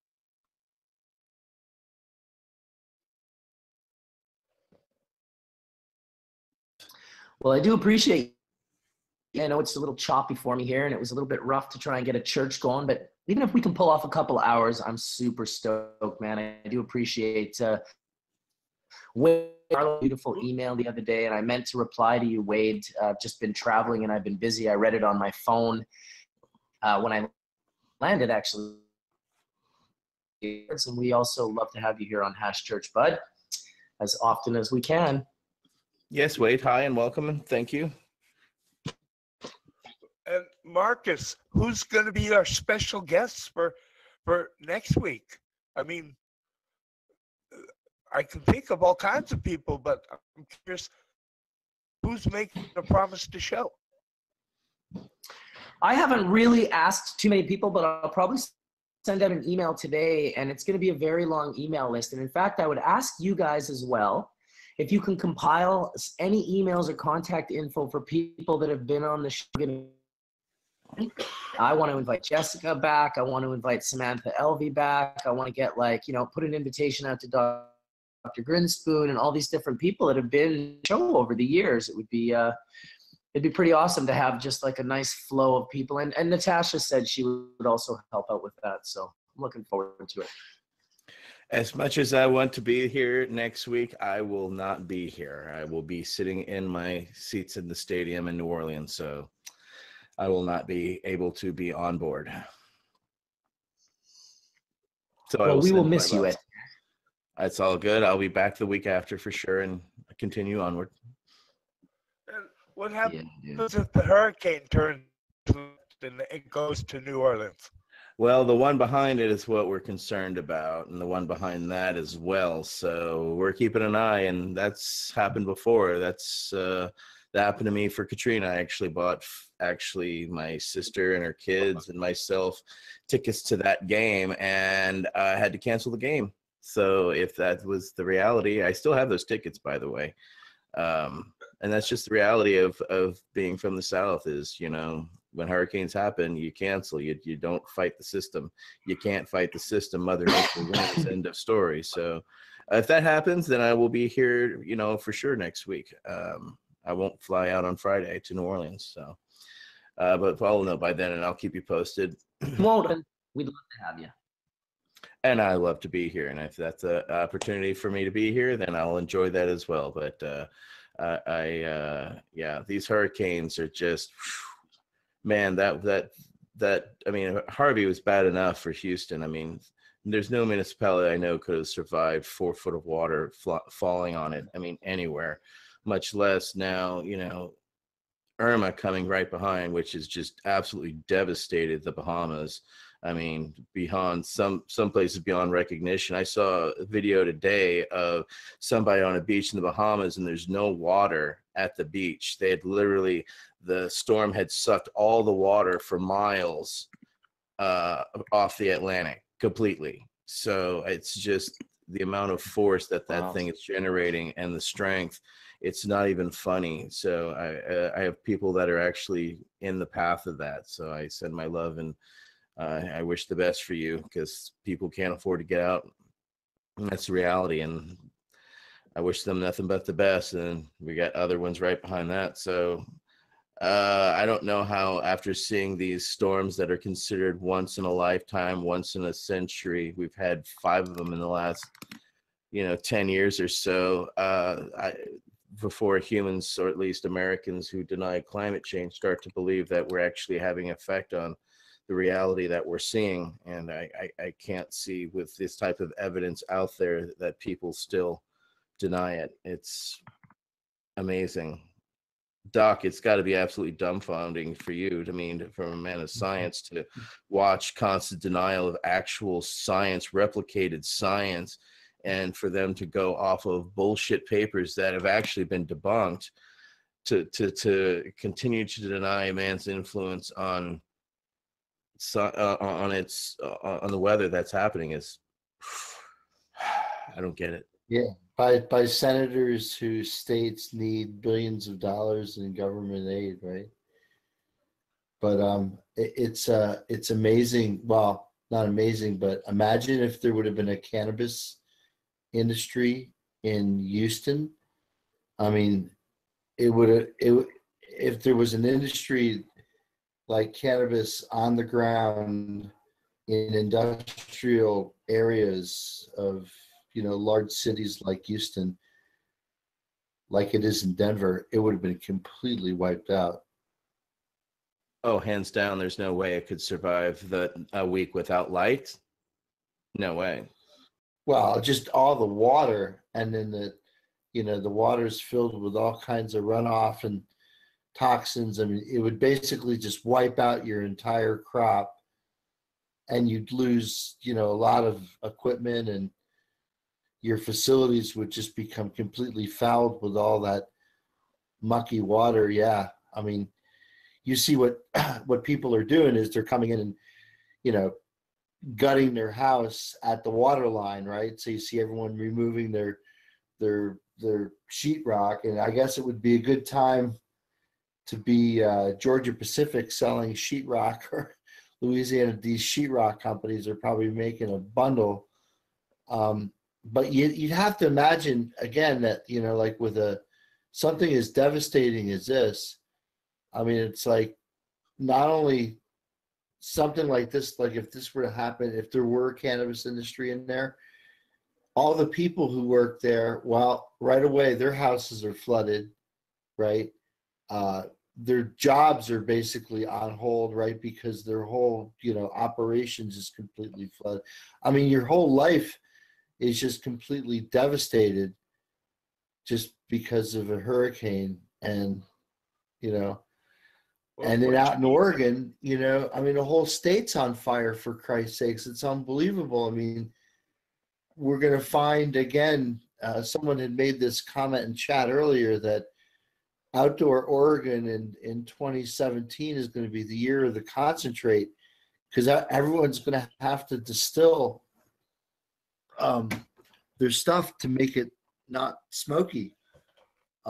I mean, I don't know what the impact of all the smoke in the air is going to be on these plants, but certainly all the ash can't be a good thing. Not good. Yeah, we were talking about it before you came on, Doc. It's definitely how the smoke and the ash, and it not only coats the plants, it also coats the rosin, and that you can taste it. I've actually, if anybody has smoked cannabis that's been around a fire, you can taste it. I mean, there's no doubt about it. It alters the flavor and everything. So it's very, as Sam was saying, the unfortunate reality is, it's not good cannabis, and that's just the reality of farming. It's lost for that year. Yeah, is it translated into the concentrates that you make from it too? Like, you say you could taste it in the cannabis. Is that like smoking flour, but in the concentrates? Is it also? Yeah, because it gets in the glands, you know, and it stores. It doesn't stay. And I mean, it does stay. I mean, the plant continues to build around it, so it's actually inside the crystals themselves. Correct, Sam? It's no bueno. Yeah, it's no bueno. And I would make purple hash with it. In Jamaica, often they try to dry herb around fires, and certain people do it, and it's like you just smoke out the bud. It is a no-no. Product. What's that, Sam? I said it's a no-no. You don't do exactly. that. Enough said. Enough said. It's a no-no. It's bad. And unfortunately, as we were saying, you know, the entire Western United States is on fire right now. And as well as, I mean, you're dealing with that all up in BC. I mean, fires are going like mad up there as well, right? The whole province seems to be on fire right now, and I can't imagine it not affecting damn near everyone's crop. So is it just dry It's right not too now? good. Is a rain's not coming through? Is that why it's continuing to burn up there? Pine beetle kill. has Yeah, the devastated precipitation is the low. province with dead, dry cinder block fucking trees now. See, we have that problem here in California from the last year's drought. There's millions of trees throughout the Sierras right now that are just dead. And they're trying to cut them out. I mean, you can literally see them brown against the green all summer long. And it's so spotted without, you could see why, you know, something like that would continue and why there's such, you know, kindling out there for these fires. But I hate to hear of, you know, that type of beetle breakout that's caused. I mean, you're losing tons of forest. Mother Nature's doing her purge. That forest needs to regrow and everything because it's dead now. But it's just unfortunate there's human populations in the path of them now and that sort of stuff, and did get in the way. Like I drove from Vancouver right up to Prince George, and for about 600-700 kilometers, it was so smoky that you couldn't see the valley, you know, a bunch of miles ahead of you because the smoke would cover the mountains. And then about the last 100 or so, 200 kilometers, it cleared up. But it also caught up this way. I'd say the whole province the lower province was hit for sure with all the smoke. I toured the upper province in the midsummer when all the fires were happening, and there was no fires up there and no smoke or anything had reached up there. But there's no dead beetle kill up there. It's all plush, beautiful green forest for as far as you can see. It's quite nice to see. But down this way, the lower province is just devastated with pine beetle kill, and it's a matchbook. And you get storms and you get one lightning strike and it just goes, huh? Yep, the matchbook lights up and just fucking rips, man. It's killed a lot of wildlife. The whole works. It's devastated this whole province in one way or another. Nothing you can do about it either. It just is what it is. Yeah. Well, hopefully it rains come through and quiets it down there. Makes it a little better. Damn beetles. Yep, pine beetle. Used to be cold enough that it'd kill them, but man-made lakes and all that sort of stuff has changed weather patterns up here and everything, so the winters are not as long as well. And of course the global change in pattern, weather and all that kind of stuff, right? As well. We don't get the winters like we used to get here, even close, not even close. By Halloween, we'd have snow that stayed right through till April, you know, and we'd have 20 to 40 below months, 2-3 months maybe sometimes. But yeah. This is so fucking tasty. And what flavor is that? This one is the Viper with Jamaican sour diesel terpenes. But the really tasty one is at my booth right now, which is the Where Is My Bike? Ooh, And we put in Swiss seeds. Yeah. I like just the name. Where is my bike? I can't wait to try this strain. It sounds so Yeah, well, it's Amnesia got that. Haze like. It is so Amnesia Haze. It's a super old cut of Amnesia. A cut, some type of Kush, I think it was. It's very unique. Definitely nice.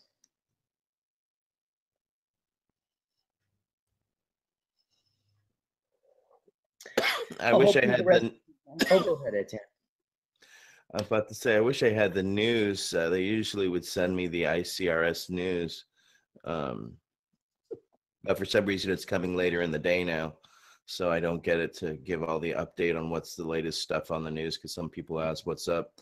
So sorry, it just depends on when it comes out. When it comes out in the early morning when we do the show, I can actually read it, but for some reason it's coming out in the afternoons now, so I don't have it. Ah. Well, Otherwise, sometimes that's how she goes. yep, exactly. So I just try to go with the flow of it. I guess we lost Wade. Yeah, he texted me. He said that he was having a hard time getting a connection. I'm running connections a bit spotty, so it might make it more difficult for you guys. Not too sure.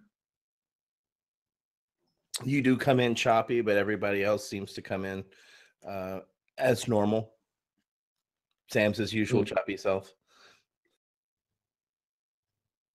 You guys are usually pretty good for me when I'm fast at home, but well, I still, it was Natasha earlier was like, oh, maybe you could just skip a day. And I thought about it. I was like, maybe I could skip a day, but like 1 week before the 3-year anniversary where we've never missed a single day, we're going to take a day off before the 3-year anniversary. Uber, and I raced back. So this event, what is the event you're at? Sarah Sunday's Karma Cup. So it is, it's pretty roots, but I'll tell you, like poor Sarah gets a lot of hate. I mean, I seen one guy posting the other day, like all the math, and he's saying that, oh, she sold this many passes for this much money.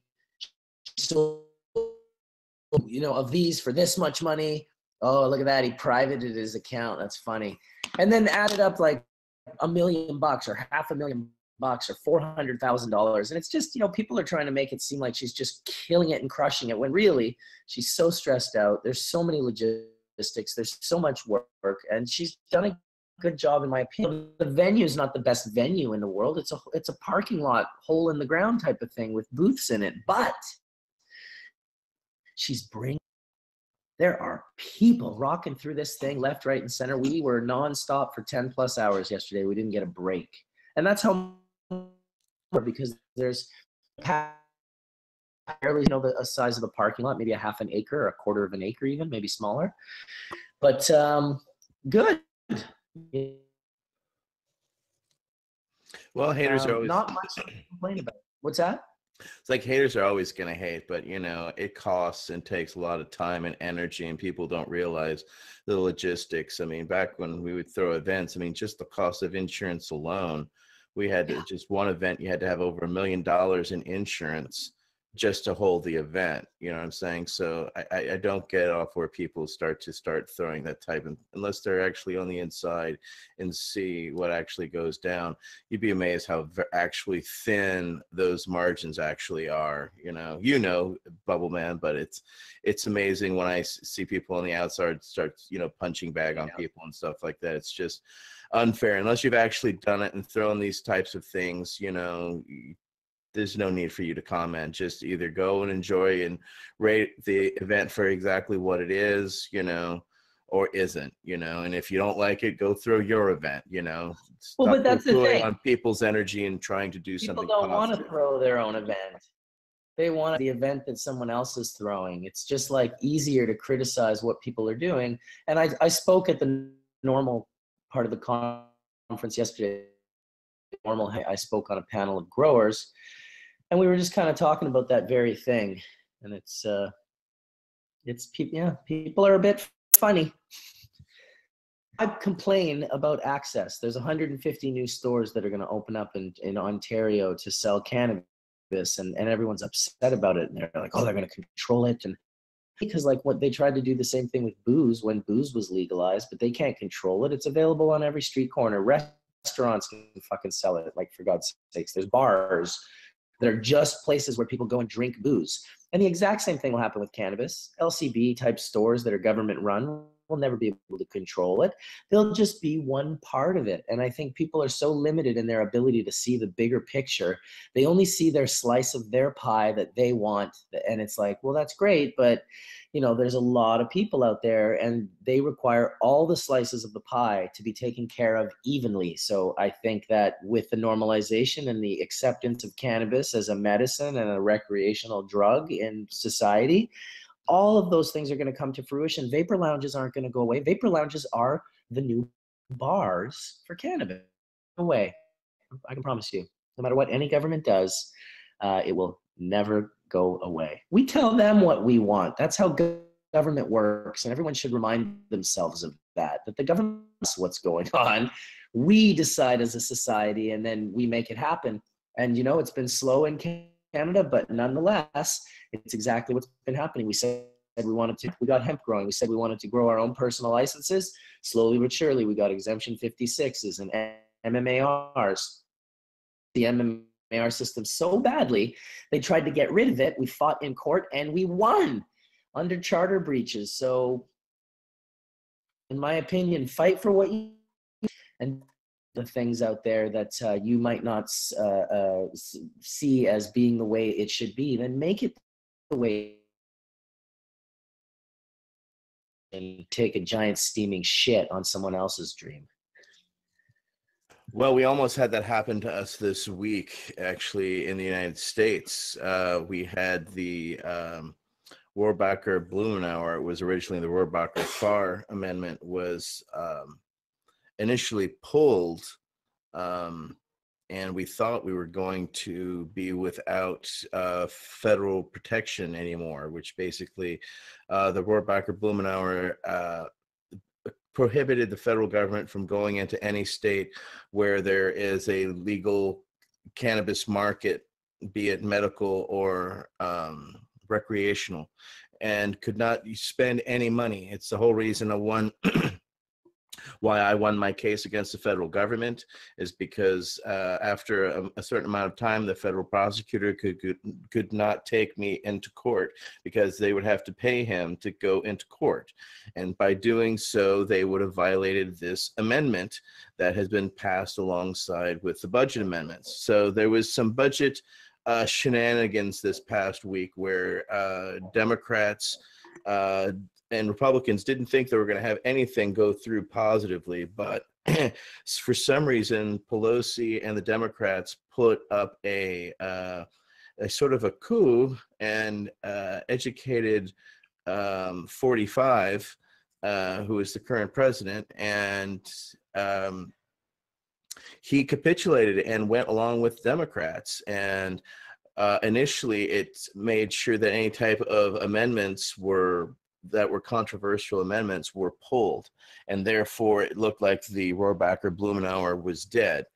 And it was for about 12 hours until the next business day, when the House and the Senate passed their own amendments of the Rohrabacher-Blumenauer, therefore reaffirming our protections, and passed the House and the Senate, so it's attached to the current budget that is funded through December, and it looks like it will be continually added to each successful budget, because our successful lobbying has got enough Republican senators on board that we have a momentum that we haven't seen before, and this is many years of hard work, and I have to thank a lot of activists that have made this a reality, from 8 years of failure of the Blumenauer-Farr amendment before it actually got passed, and now it went from something that we never thought was a possibility to now becoming a mainstay addition to each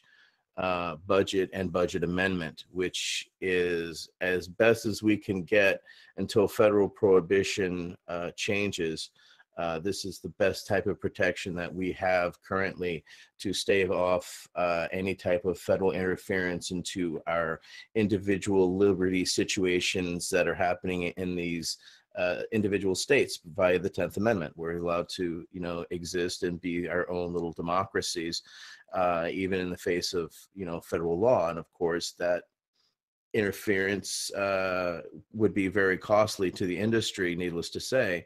And we were all initially in our industry pretty worried for that, 12 to 24 hours until they actually passed this amendment. If we were wondering if this was were we part of a backdoor deal that threw us to the wolves, or to Sessions and, the DEA and them coming in. So fortunately, the momentum that we have has been continued, and it seems it's going to continue further because we're continuing to lobby these Republican and Democratic senators. We're having meet and greets with them constantly.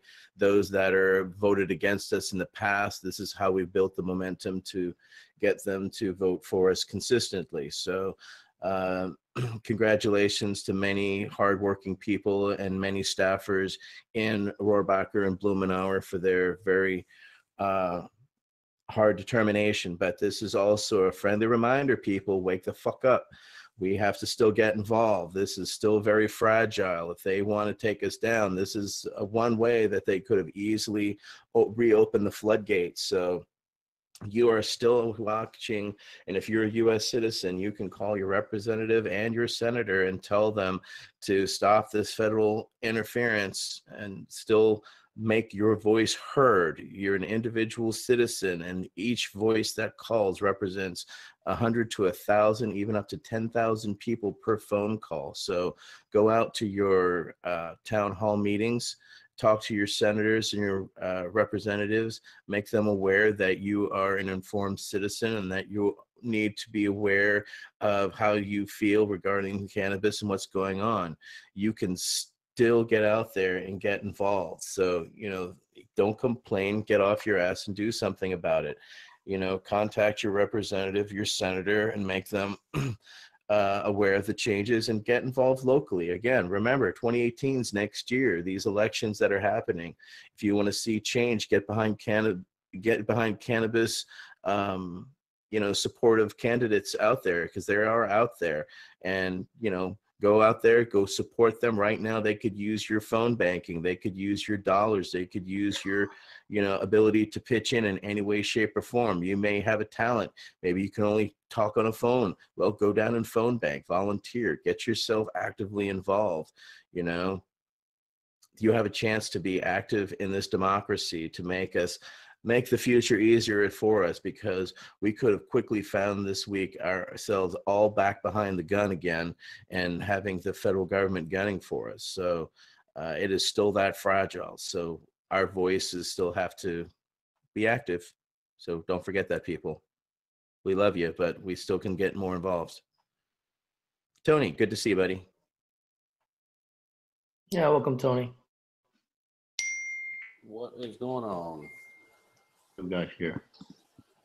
I was just off pontificating. Yeah, there was that was actually a conversation. I think you were talking about the same thing, where they were trying to pass something in the budget bill where it was going. That's exactly it. Yeah. And so we were worried they were, we were possibly as an industry thrown under the bus, but they amended it and it's continued and moving forward. So again, that's a credit to the momentum that we've built, but we still have more momentum to move.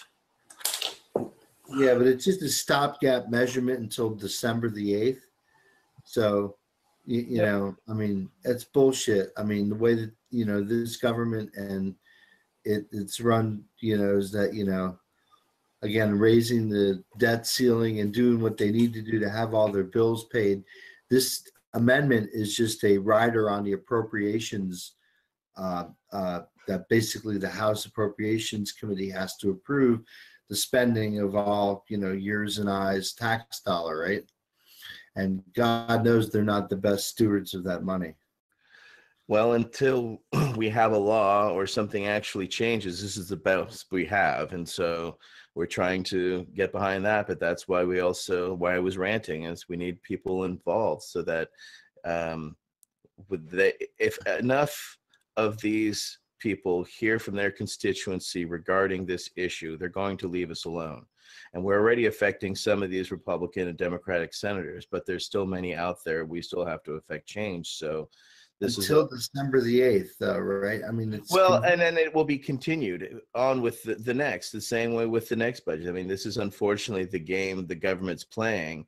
And yes, they are punting everything. And it is, I mean, they've got everything from DACA to, the wall and all that. And top of that, tax cuts that they're going to try and all pass all in this time in December.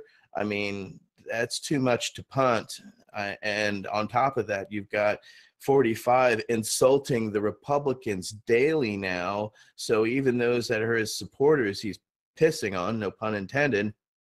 And I mean, the cohesiveness is not going away. However, we have enough Republican and Democratic support and continue to maintain that any continuing budget in the future, this continues to get added to and will continue to be added towards. So yes, it is up until December 8th, but there will be a slight time between where they will take the budget and there will be either shut down of the government temporarily, which they won't do in December because it's the holidays. They're not going to do that to their government employees.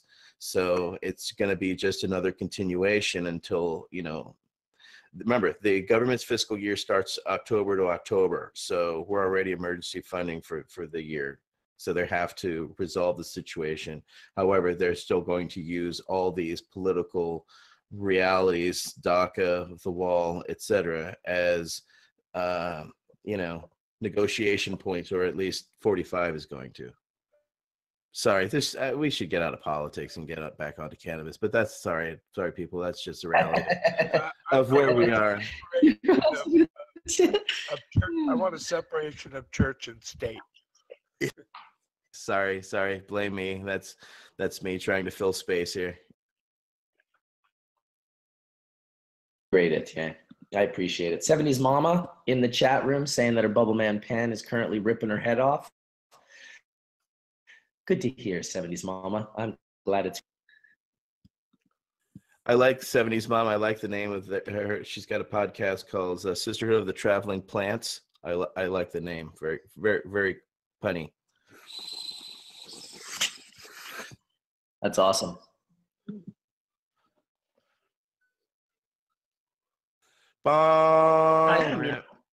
Samurai Sam really was kind of the inspiration behind the pen inadvertently, by Ash explaining all about the shitty things that are in behind the pens and how dangerous they can be and how inexpensive and non-sustainable, and out Omicron introduced me to Gary, turned me on to the whole Uptech family. So shout out to Samurai Sam for helping us out big time, because he and I and Gary wouldn't be here where we are with this pen right now without you, brother.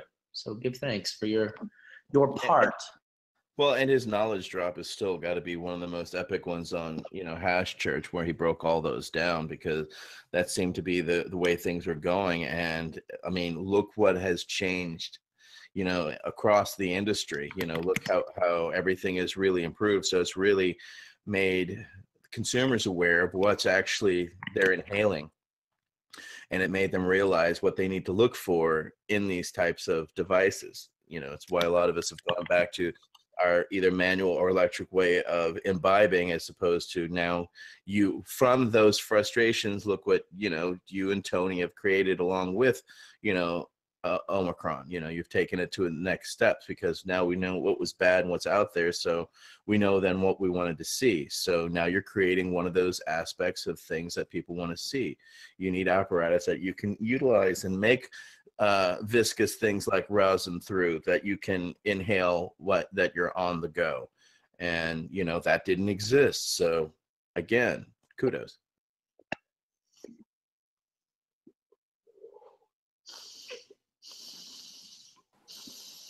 I still owe you yours, Etienne. think I just need to drive to you today. No problem. Are you in Oakland, or are you? Yeah, I'm in Oakland. I'm just chilling. We're gonna go for a bike ride. I gotta go see Ed. Check in with him. When are you going on that? Yummy. Probably after breakfast. Have some breakfast after this, and although it looks to be kind of hot today, so we may ride later in the afternoon. So maybe this afternoon. All right. Well, let me know when you're done biking. I'm gonna go visit. I think Duchess's garden. Nice. She's I've seen pictures of it. It looks nice. It looks pretty good, right? And she plays her steel drum to her plants. Did you see that? Yeah. She did a video of it the other day. It's really cool. Yeah, I had no idea that she was like a professional steel drum player, but she played like, I don't know, it was like Beethoven or something to show me. The inventor of that actually teaches at West Virginia University. Oh, really? Yeah, he came on a few years ago as a musical teacher, and of course I still have friends that are musicians there in Morgantown because it's still a strong music scene. And so he's doing that, and yeah, that's quite a talent. That's quite a musical sound all unto itself. So kudos there. What? Because the thing I remember about that was when I was a kid, we used to watch like Sesame Street, or there's some show that we watched, and it was like they showed like a real cool, like, I don't know, after kids program or something. It was like they showed like people rolling out a barrel, like a trash can, and they would show them cutting off the bottom. They would show it forming it, and you're like, oh, what is this? And they're like forming the whole steel drum from just throwaway material, repurposing. That's what it was. They made musical instruments out of the castaway oil containers, and look, now it's a complete musical instrument that's world renowned, but it was all made from throwaway and the need to have a percussion, and it made such a beautiful, unique sound that, it still continues to this day. But she's quite talented as a grower, as well as a hash maker, but as well as a musician. So good job there. Goddess, keep it up. She's very good at the steel drum. And I'm a big believer in having music in my gardens. I always had classical or jazz, always 24/7 going on, in my gardens when I was growing, because I always found a good response. I know some people like heavy metal or other types of things, but I've always been, I've always found plants respond to music. I don't know if we ever talked about this before. Have you ever heard of or seen anyone use like, just like you can in your house? Like my house has these little ultrasound pest device that like pushes all, like kind of hits a frequency that we can't hear. Sometimes can be harmful for dogs, but it pushes bugs, out of the room. And we don't really talk about using sound in the gardens, but I've used sound before. I don't know if anyone else has, or if there's any like great device out there that everyone just raves about that maybe should be shared out there.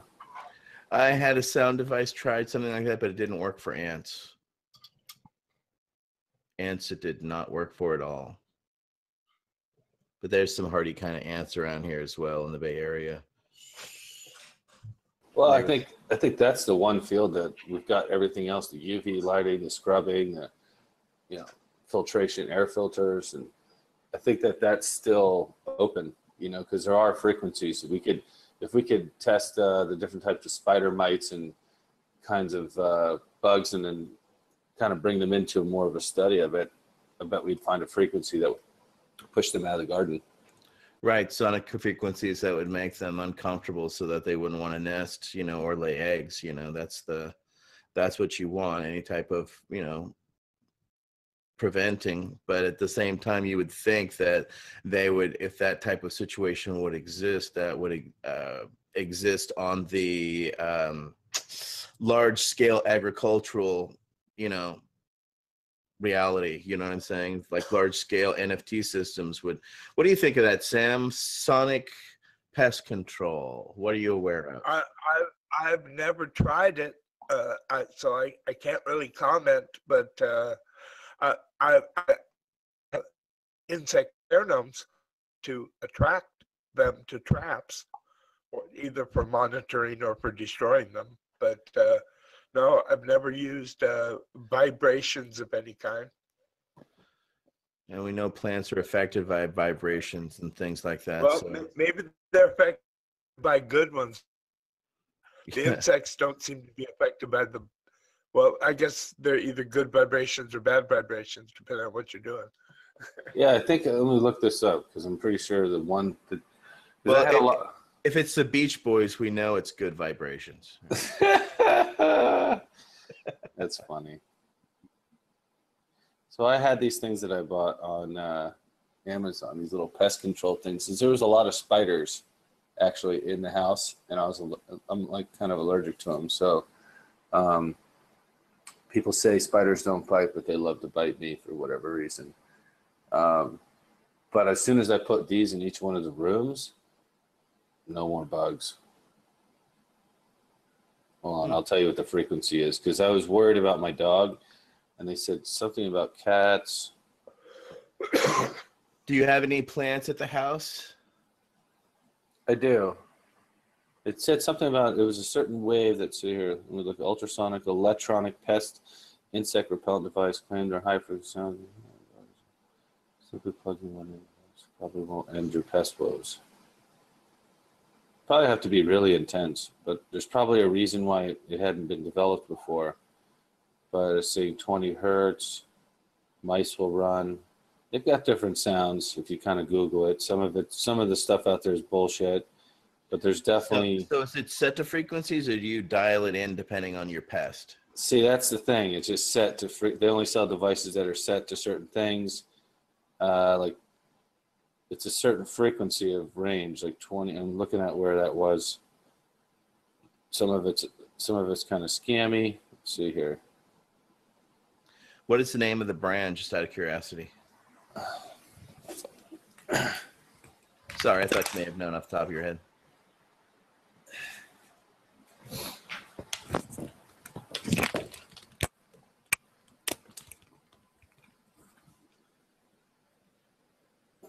I think I already forgot it. It was Stoner. hold on. Yeah, time for a bong rip, people. Yeah, it's an easy one. Pest reject.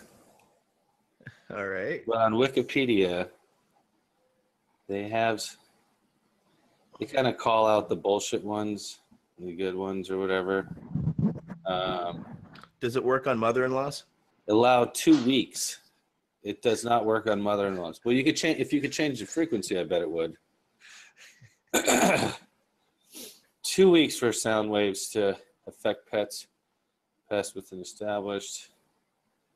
I just think it's just in its really early stage, but I bet you somebody out there. Yeah, they've got all kinds of gophers.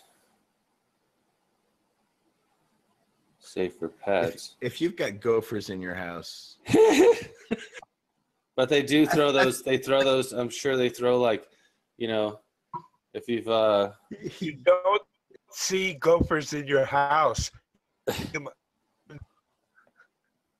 They're in the attic?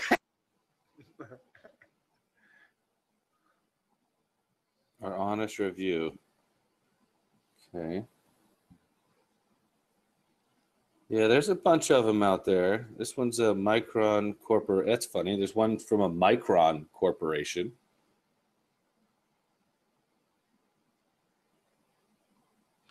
And so these are just direct plug in the wall type of modules? Yeah, it takes a few weeks. To build up the frequency, or for? I don't know. I put a bunch of them. I put one in every room. Let it all bounce around. It takes 2 weeks for them to get so fucking tired of the noise Yeah. that they leave. That's what I think it is. But I think if you started with your garden with a frequency that was really like annoying, it'd be like just a horrible like rock concert that was just no one was in tune, and like they came to a party and they were like, oh, this looks like a good party, and like all horrible combinations of sounds, and like almost like an MRI probably for them, you know, MRI scan. And how long have you been using it? A few months. There's a couple of them online. There's some of them that are more expensive, some of them are cheaper. This one I found, the Guardian.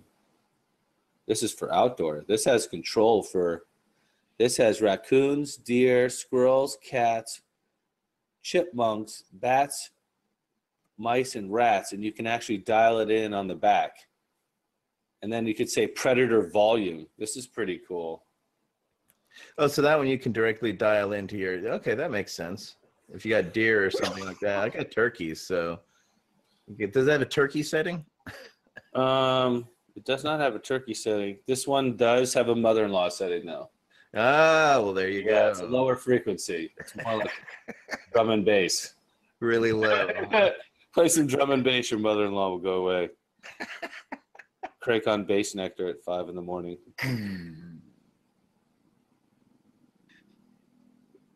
That's great.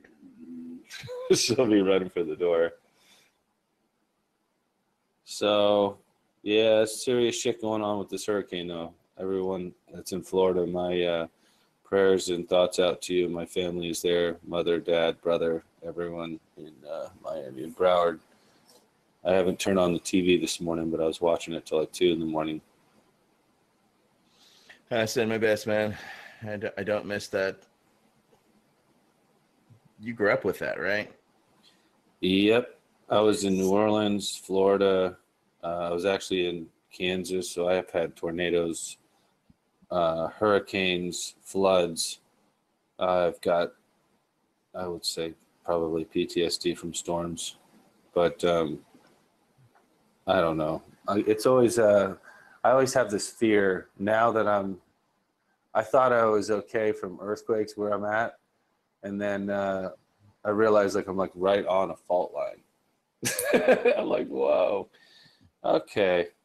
And that's the only thing I haven't experienced yet. I've actually seen a volcano too erupting. It's very humbling. The first time I remember, it was the first time I actually did speed. Yeah, it was back in 1992. And yeah, I was literally, everybody left the house and I was playing my bass, and then the earth just gave a nice big old jolt, and I never felt so small or minuscule. But I can look, honestly, I spent my whole life growing up and dealing with hurricanes. I would rather be out here and deal with an earthquake any day than to deal with having to board up the windows and, hunker down and loss of signal and, all that, deal with this, dealing with refrigerators and all that shit you have to deal with when your shit gets flooded. And earthquakes can be bad, though. I mean, you saw in Mexico, man, that was an 8.1. You study the Richter scale. Most people don't realize, like, every time it goes from like a 5 to a 6 or a 6 to a 7, it's not just one unit. It's a multitude of things that, I mean, a difference between like a 7 and an 8 is like 50, I don't know, 50 nuclear bombs or something. The size of, it would be like 50 nuclear bombs between the two digits or something. Oh, and the amount, because the amount of shifting that's happening. And look at the last huge one that was here, the Loma Prieta one. I mean, it shifted things by feet. So, an 8.1 would definitely move things by yards. Yeah, 8.1 serious. There's like, so anyone out in Mexico, again, thoughts and prayers with you. Got people in Puerto Rico, they said that they just lost some power, but they were okay. Just crazy out there right now. There's a lot of storms, a lot of. It's how extreme they are stuff. More than anything, Yeah, there's that. Back in the day, I watched this guy, Greg something. They took him off of YouTube, but he used to be with NASA. He's a good he's like forget what his background was as a scientist, but I don't know if you've ever talked about net zero before, like when the planet gets to net zero. No, we haven't.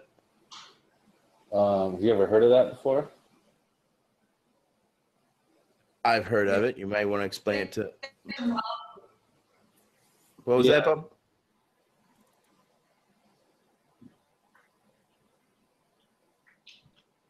I don't know what he said, but essentially what happens is our north and south poles they flip, and this is evident on the where our plates touch, and on the bottom of the ocean you see lines that go this way and then they go this way, and it's 3,600 years or so. I don't know. There's an average in there where it happens.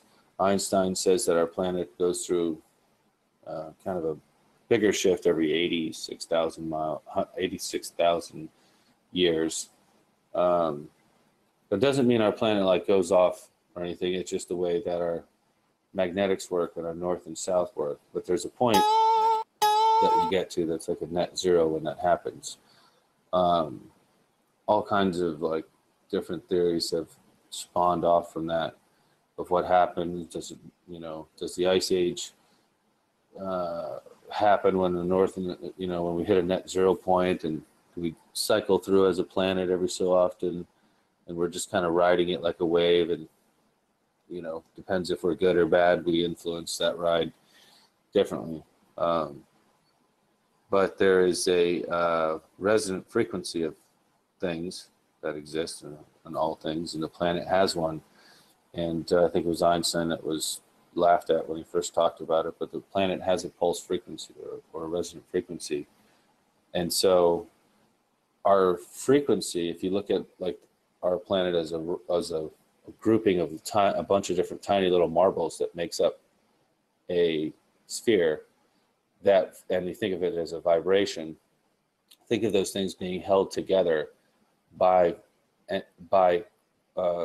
a gravitational pull, and our rotation and our pull with the star. All this is very important to keep these little marbles together. But there's a frequency, a resonant frequency. There's a vibration, just like that's why they use quartz for like turntables and for watches, because once you put a frequency or vibration on it, it holds it perpetually like that. Very good at holding and responding to frequencies. It's a neutral. Quartz is neutral, so it's one of the only elements that's actually neutral. But everything has these tones and frequencies. That's why people talk about chakras and opening them with tuning forks or bowls, Thai bowls. Those sound effects kind of can help tune. You can tune crystals as well and stones. People do it all the time. And so there's that frequency that's out there, and our planet is said to be speeding up since we've been monitoring it, which kind of makes sense. So if you're going through a north and south flip and you're getting to a net zero point, that vibration would be more and more intense. You follow me? And so then that's what would lead to that, in contributing to like our saline count in the water, the greenhouse gases, different things that affect the planet on a whole. Fukushima dumping nuclear waste into our ocean, things like that doesn't go away. Those things will have an influence on storms as well. So you would see more earthquakes, you would see more storms, you would see more activity than maybe you would see in the last 100, 200 years that's been documented. Does that make any sense? So I think we as humans and we contribute to that change in these experiences. But I also do think that it happens naturally, and it occurs in cycles, and kind of how our planet recycles, kind of like a forest burns down, and Without a doubt, it actually, the poles are going to switch. When I was in the military, wherever we were in the world, we always had to declinate our compasses to, true north. And we were taught in there that there's, there's a kind of a shifting that's happening, that was already happening back when I was in the military in the 90s, in the 80s and the 90s, that showed that there's, already a degree change due to the poles, and it was continuing, and it was going to get more extreme until the actual poles flip. So there's no doubt about it, it's going to happen. The thing is it should have already happened already by those calculations. So either we're about to go through a polar flip, or it's currently happening as we speak. Yeah, that's also a great point, because think about all of the travelers that set sail, and all the devices that existed that allow you to see true north. Well, birds have iron. Birds have iron, a sliver of iron in their beaks that helps them find true north as well. So it would affect migrations. Yeah, they found that out through biology. That's why they're able to find north and south so well. Is they actually have a bit of iron in their beak that points them, magnetically in the right direction. Very Dinosaurs, cool. They've kind of evolved on us. So, all right. It looks like we're losing most of the people here, but I did want to say one thing, that I'm really happy to see the industry, at least on the solventless side, starting to push the sauces and the THCA. I think it's an important movement that's going on. It's, kind of why the whole idea why Bubbleman and I were talking about creating these types of tanks, because when you get something saucy, you can't really put it in a jar. You can't put it, it's like, it's hard to keep it in a place. So the tank itself is something that I think is good, just as if you're buying them as an empty, you just buy an empty kit, and you press rosin at home, you can double press that rosin and have THCA and have your sauce. That sauce is unbelievable in these little tanks. Like really good. And you got to put them in something. So it's just nice to have the options now to mix that, and seeing people going for it. Because I remember a year or 2 years ago, people still just hate on rosin. It's like, man, I don't know. It's come a long way.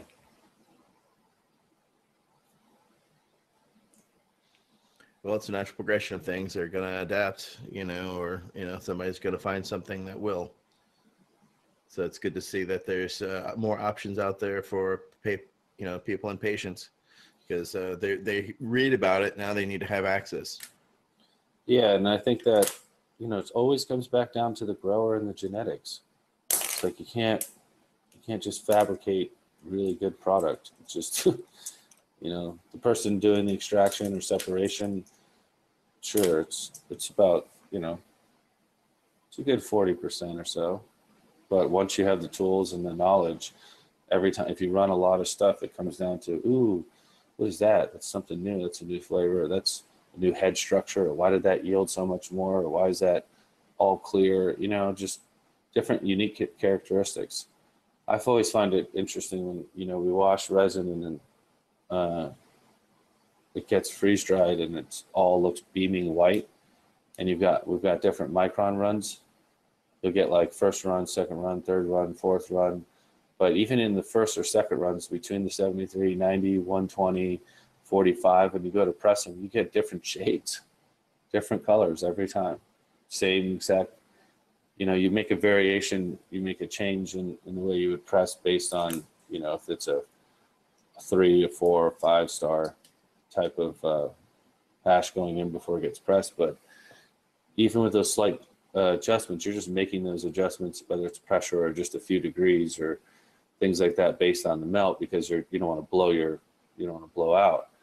But ultimately, if you're washing and pressing, you'll see all kinds of variations. It's really interesting. Sometimes you see like a second run 73 very small, and then the third run really big, and the first one and the third run is so much better than the second, even when you go to press it. I just find it fascinating. It's like when Frenchie was talking to me one time about a lemon tree. You know, if you've got this big lemon tree, you go up to it, you shake it, and the fruit falls down, you know, and you grab the fruit and you all eat off of it. And you go up to it again and you shake it again, and more fruit comes off. And so it's just interesting how the plant, when you look at it on a small level, the different trichomes, how they're developing, you know, an indoor versus an outdoor. Things that I've seen, those heads don't really extend out in the winter cycles. So you get a lot of, so if your plant tested, you know, 15% THC, those heads aren't extended all the way out. You get a lot of them by the surface. Same thing with CBD material, CBD flowers. So it doesn't wash very well. Your first light depth gets better, but then full season, it seems like the heads fully extend, and you're able to get more of the resin in its full melt capacity than you were in the wintertime, even though it's still there. So it's kind of like the sun itself, and the intensity of the sun itself allows for the secretion and to push up higher into its head, into its sac. And if the sun's not there, the intensity is not there, it doesn't quite push up. It's not secreting up. And it kind of has more of an oil at its surface instead of a little bit away from it. But with indoor, you know, there's advantages to indoor if you're looking at full malt. Fresh frozen indoor, if you had a very even canopy of the same variety, you've been growing it a while under a certain intensity of light, you tend to, and you're going to grow it to an exact date, you know, you tend to see very uniform head structure and that distance from the plant. So if you tested something that was 25%, 20% indoor, and you're like, oh, we got a 14% yield, of that 14% yield, you'll get a good 30% plus of full melt, you know, where you might have a big wide gap of varieties if it was an outdoor winter cycle, you know. So there's places for it all. Well, and that's with the reality of the seasons, you know, in farming. You know, you have to deal with the those changes that are going to happen depending on which season you're growing, as well as which one you're processing.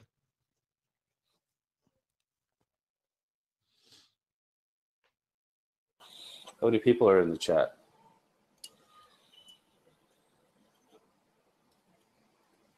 Do you know? About 472. Well, respect to the 472. It's just you and I bullshitting and talking. Oh, Sam's listening. Bubbleman's having some technical difficulties. 473. So let's get the chat involved for a second. What's everybody in chat smoking on? This is always so fun to watch happen. What are you smoking on, people? What are you toking on? What do you got?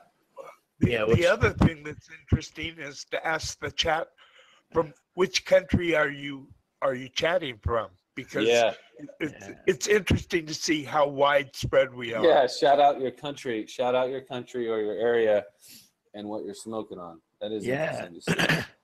Yeah, there you go. Hell do For you me, guys it's look at this Amsterdam. chat? I've always wanted to figure out how you guys look at this chat. You must have to open it up and like on YouTube, huh?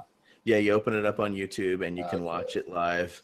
So, okay, there we go. We got people from all around India, UK, wow, Netherlands, Trumpland. Trumpland. Come on, put your neck what you're smoking with your region, people.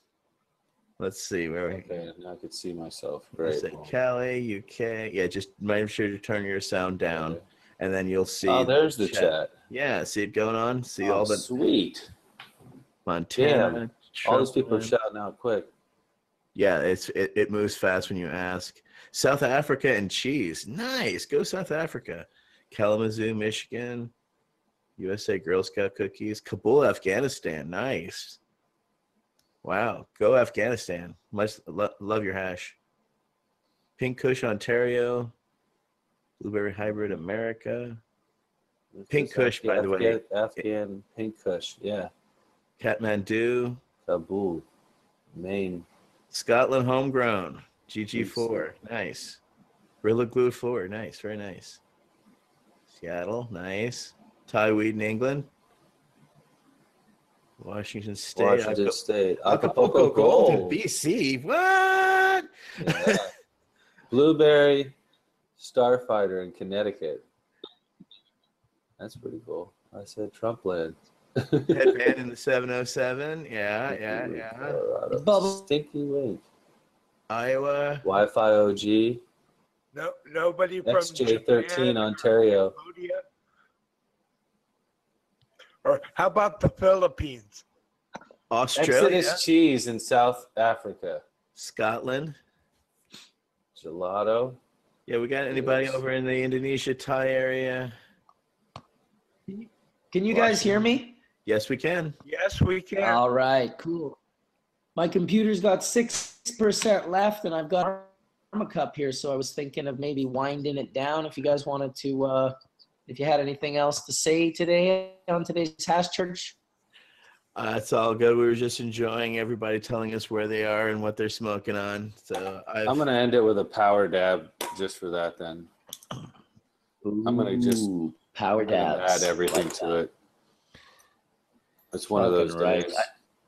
I did a power dab yesterday with my bike, and we put in the Swiss Tsunami, and then I added this beautiful dry sift that one of the dudes that he gave me some really nice dry sift, and he gave me some really nice rosin. I wanted to give him a shout out for that kind gift, and man, the rip, fucking good. I'm going to do some California smoothie. I'm doing some orange cookies sauce. Some nice solventless orange cookie sauce with left of it. Awesome. I think I'm going to add some CBC, CBN. Let's get it. I'm going to get everything in this thing. All right. Next week is our 3-year anniversary church, so definitely hoping on having some people. Ooh. I'm going to invite the Pope. I'm going to invite the Pope so the Pope can blow some hash to the Vatican. Wouldn't he be blowing hash smoke towards Robert Town Park at the Vatican? Or maybe some smoke. There you go. This is getting crazy. There you go. All right. Well, let me know when the dab's ready, Tony. We're gonna end this V. Yeah, this is just straight sauces after sauce. This is a strawberry banana goo hash full melt sauce. Let's see here. Quite a few things. Here's some Pharmacy Girl Scout cookies. Some sauce here. Let's look at the very bottom.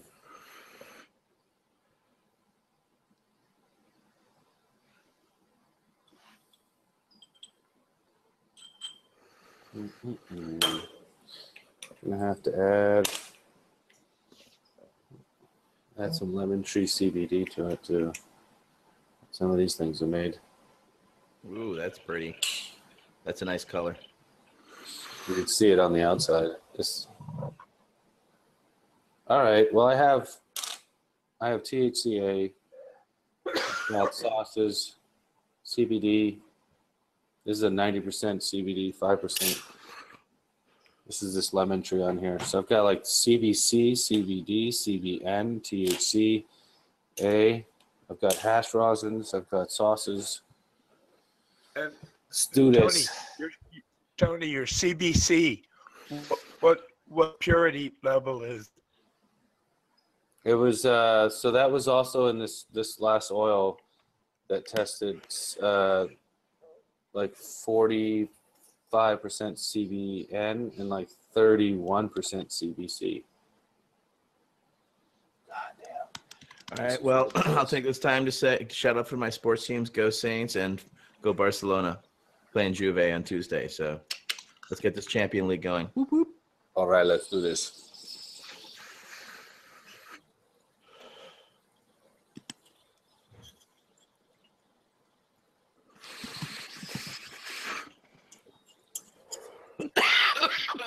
Oh.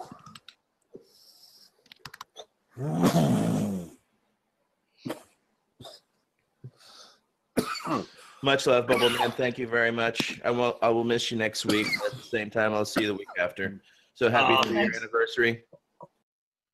Thanks for holding it down so often for us, Etienne, Skunkman, Sam, and Tony V with the Power Dab. Thanks everyone for watching Hash Church, and we'll see you next week for episode 156.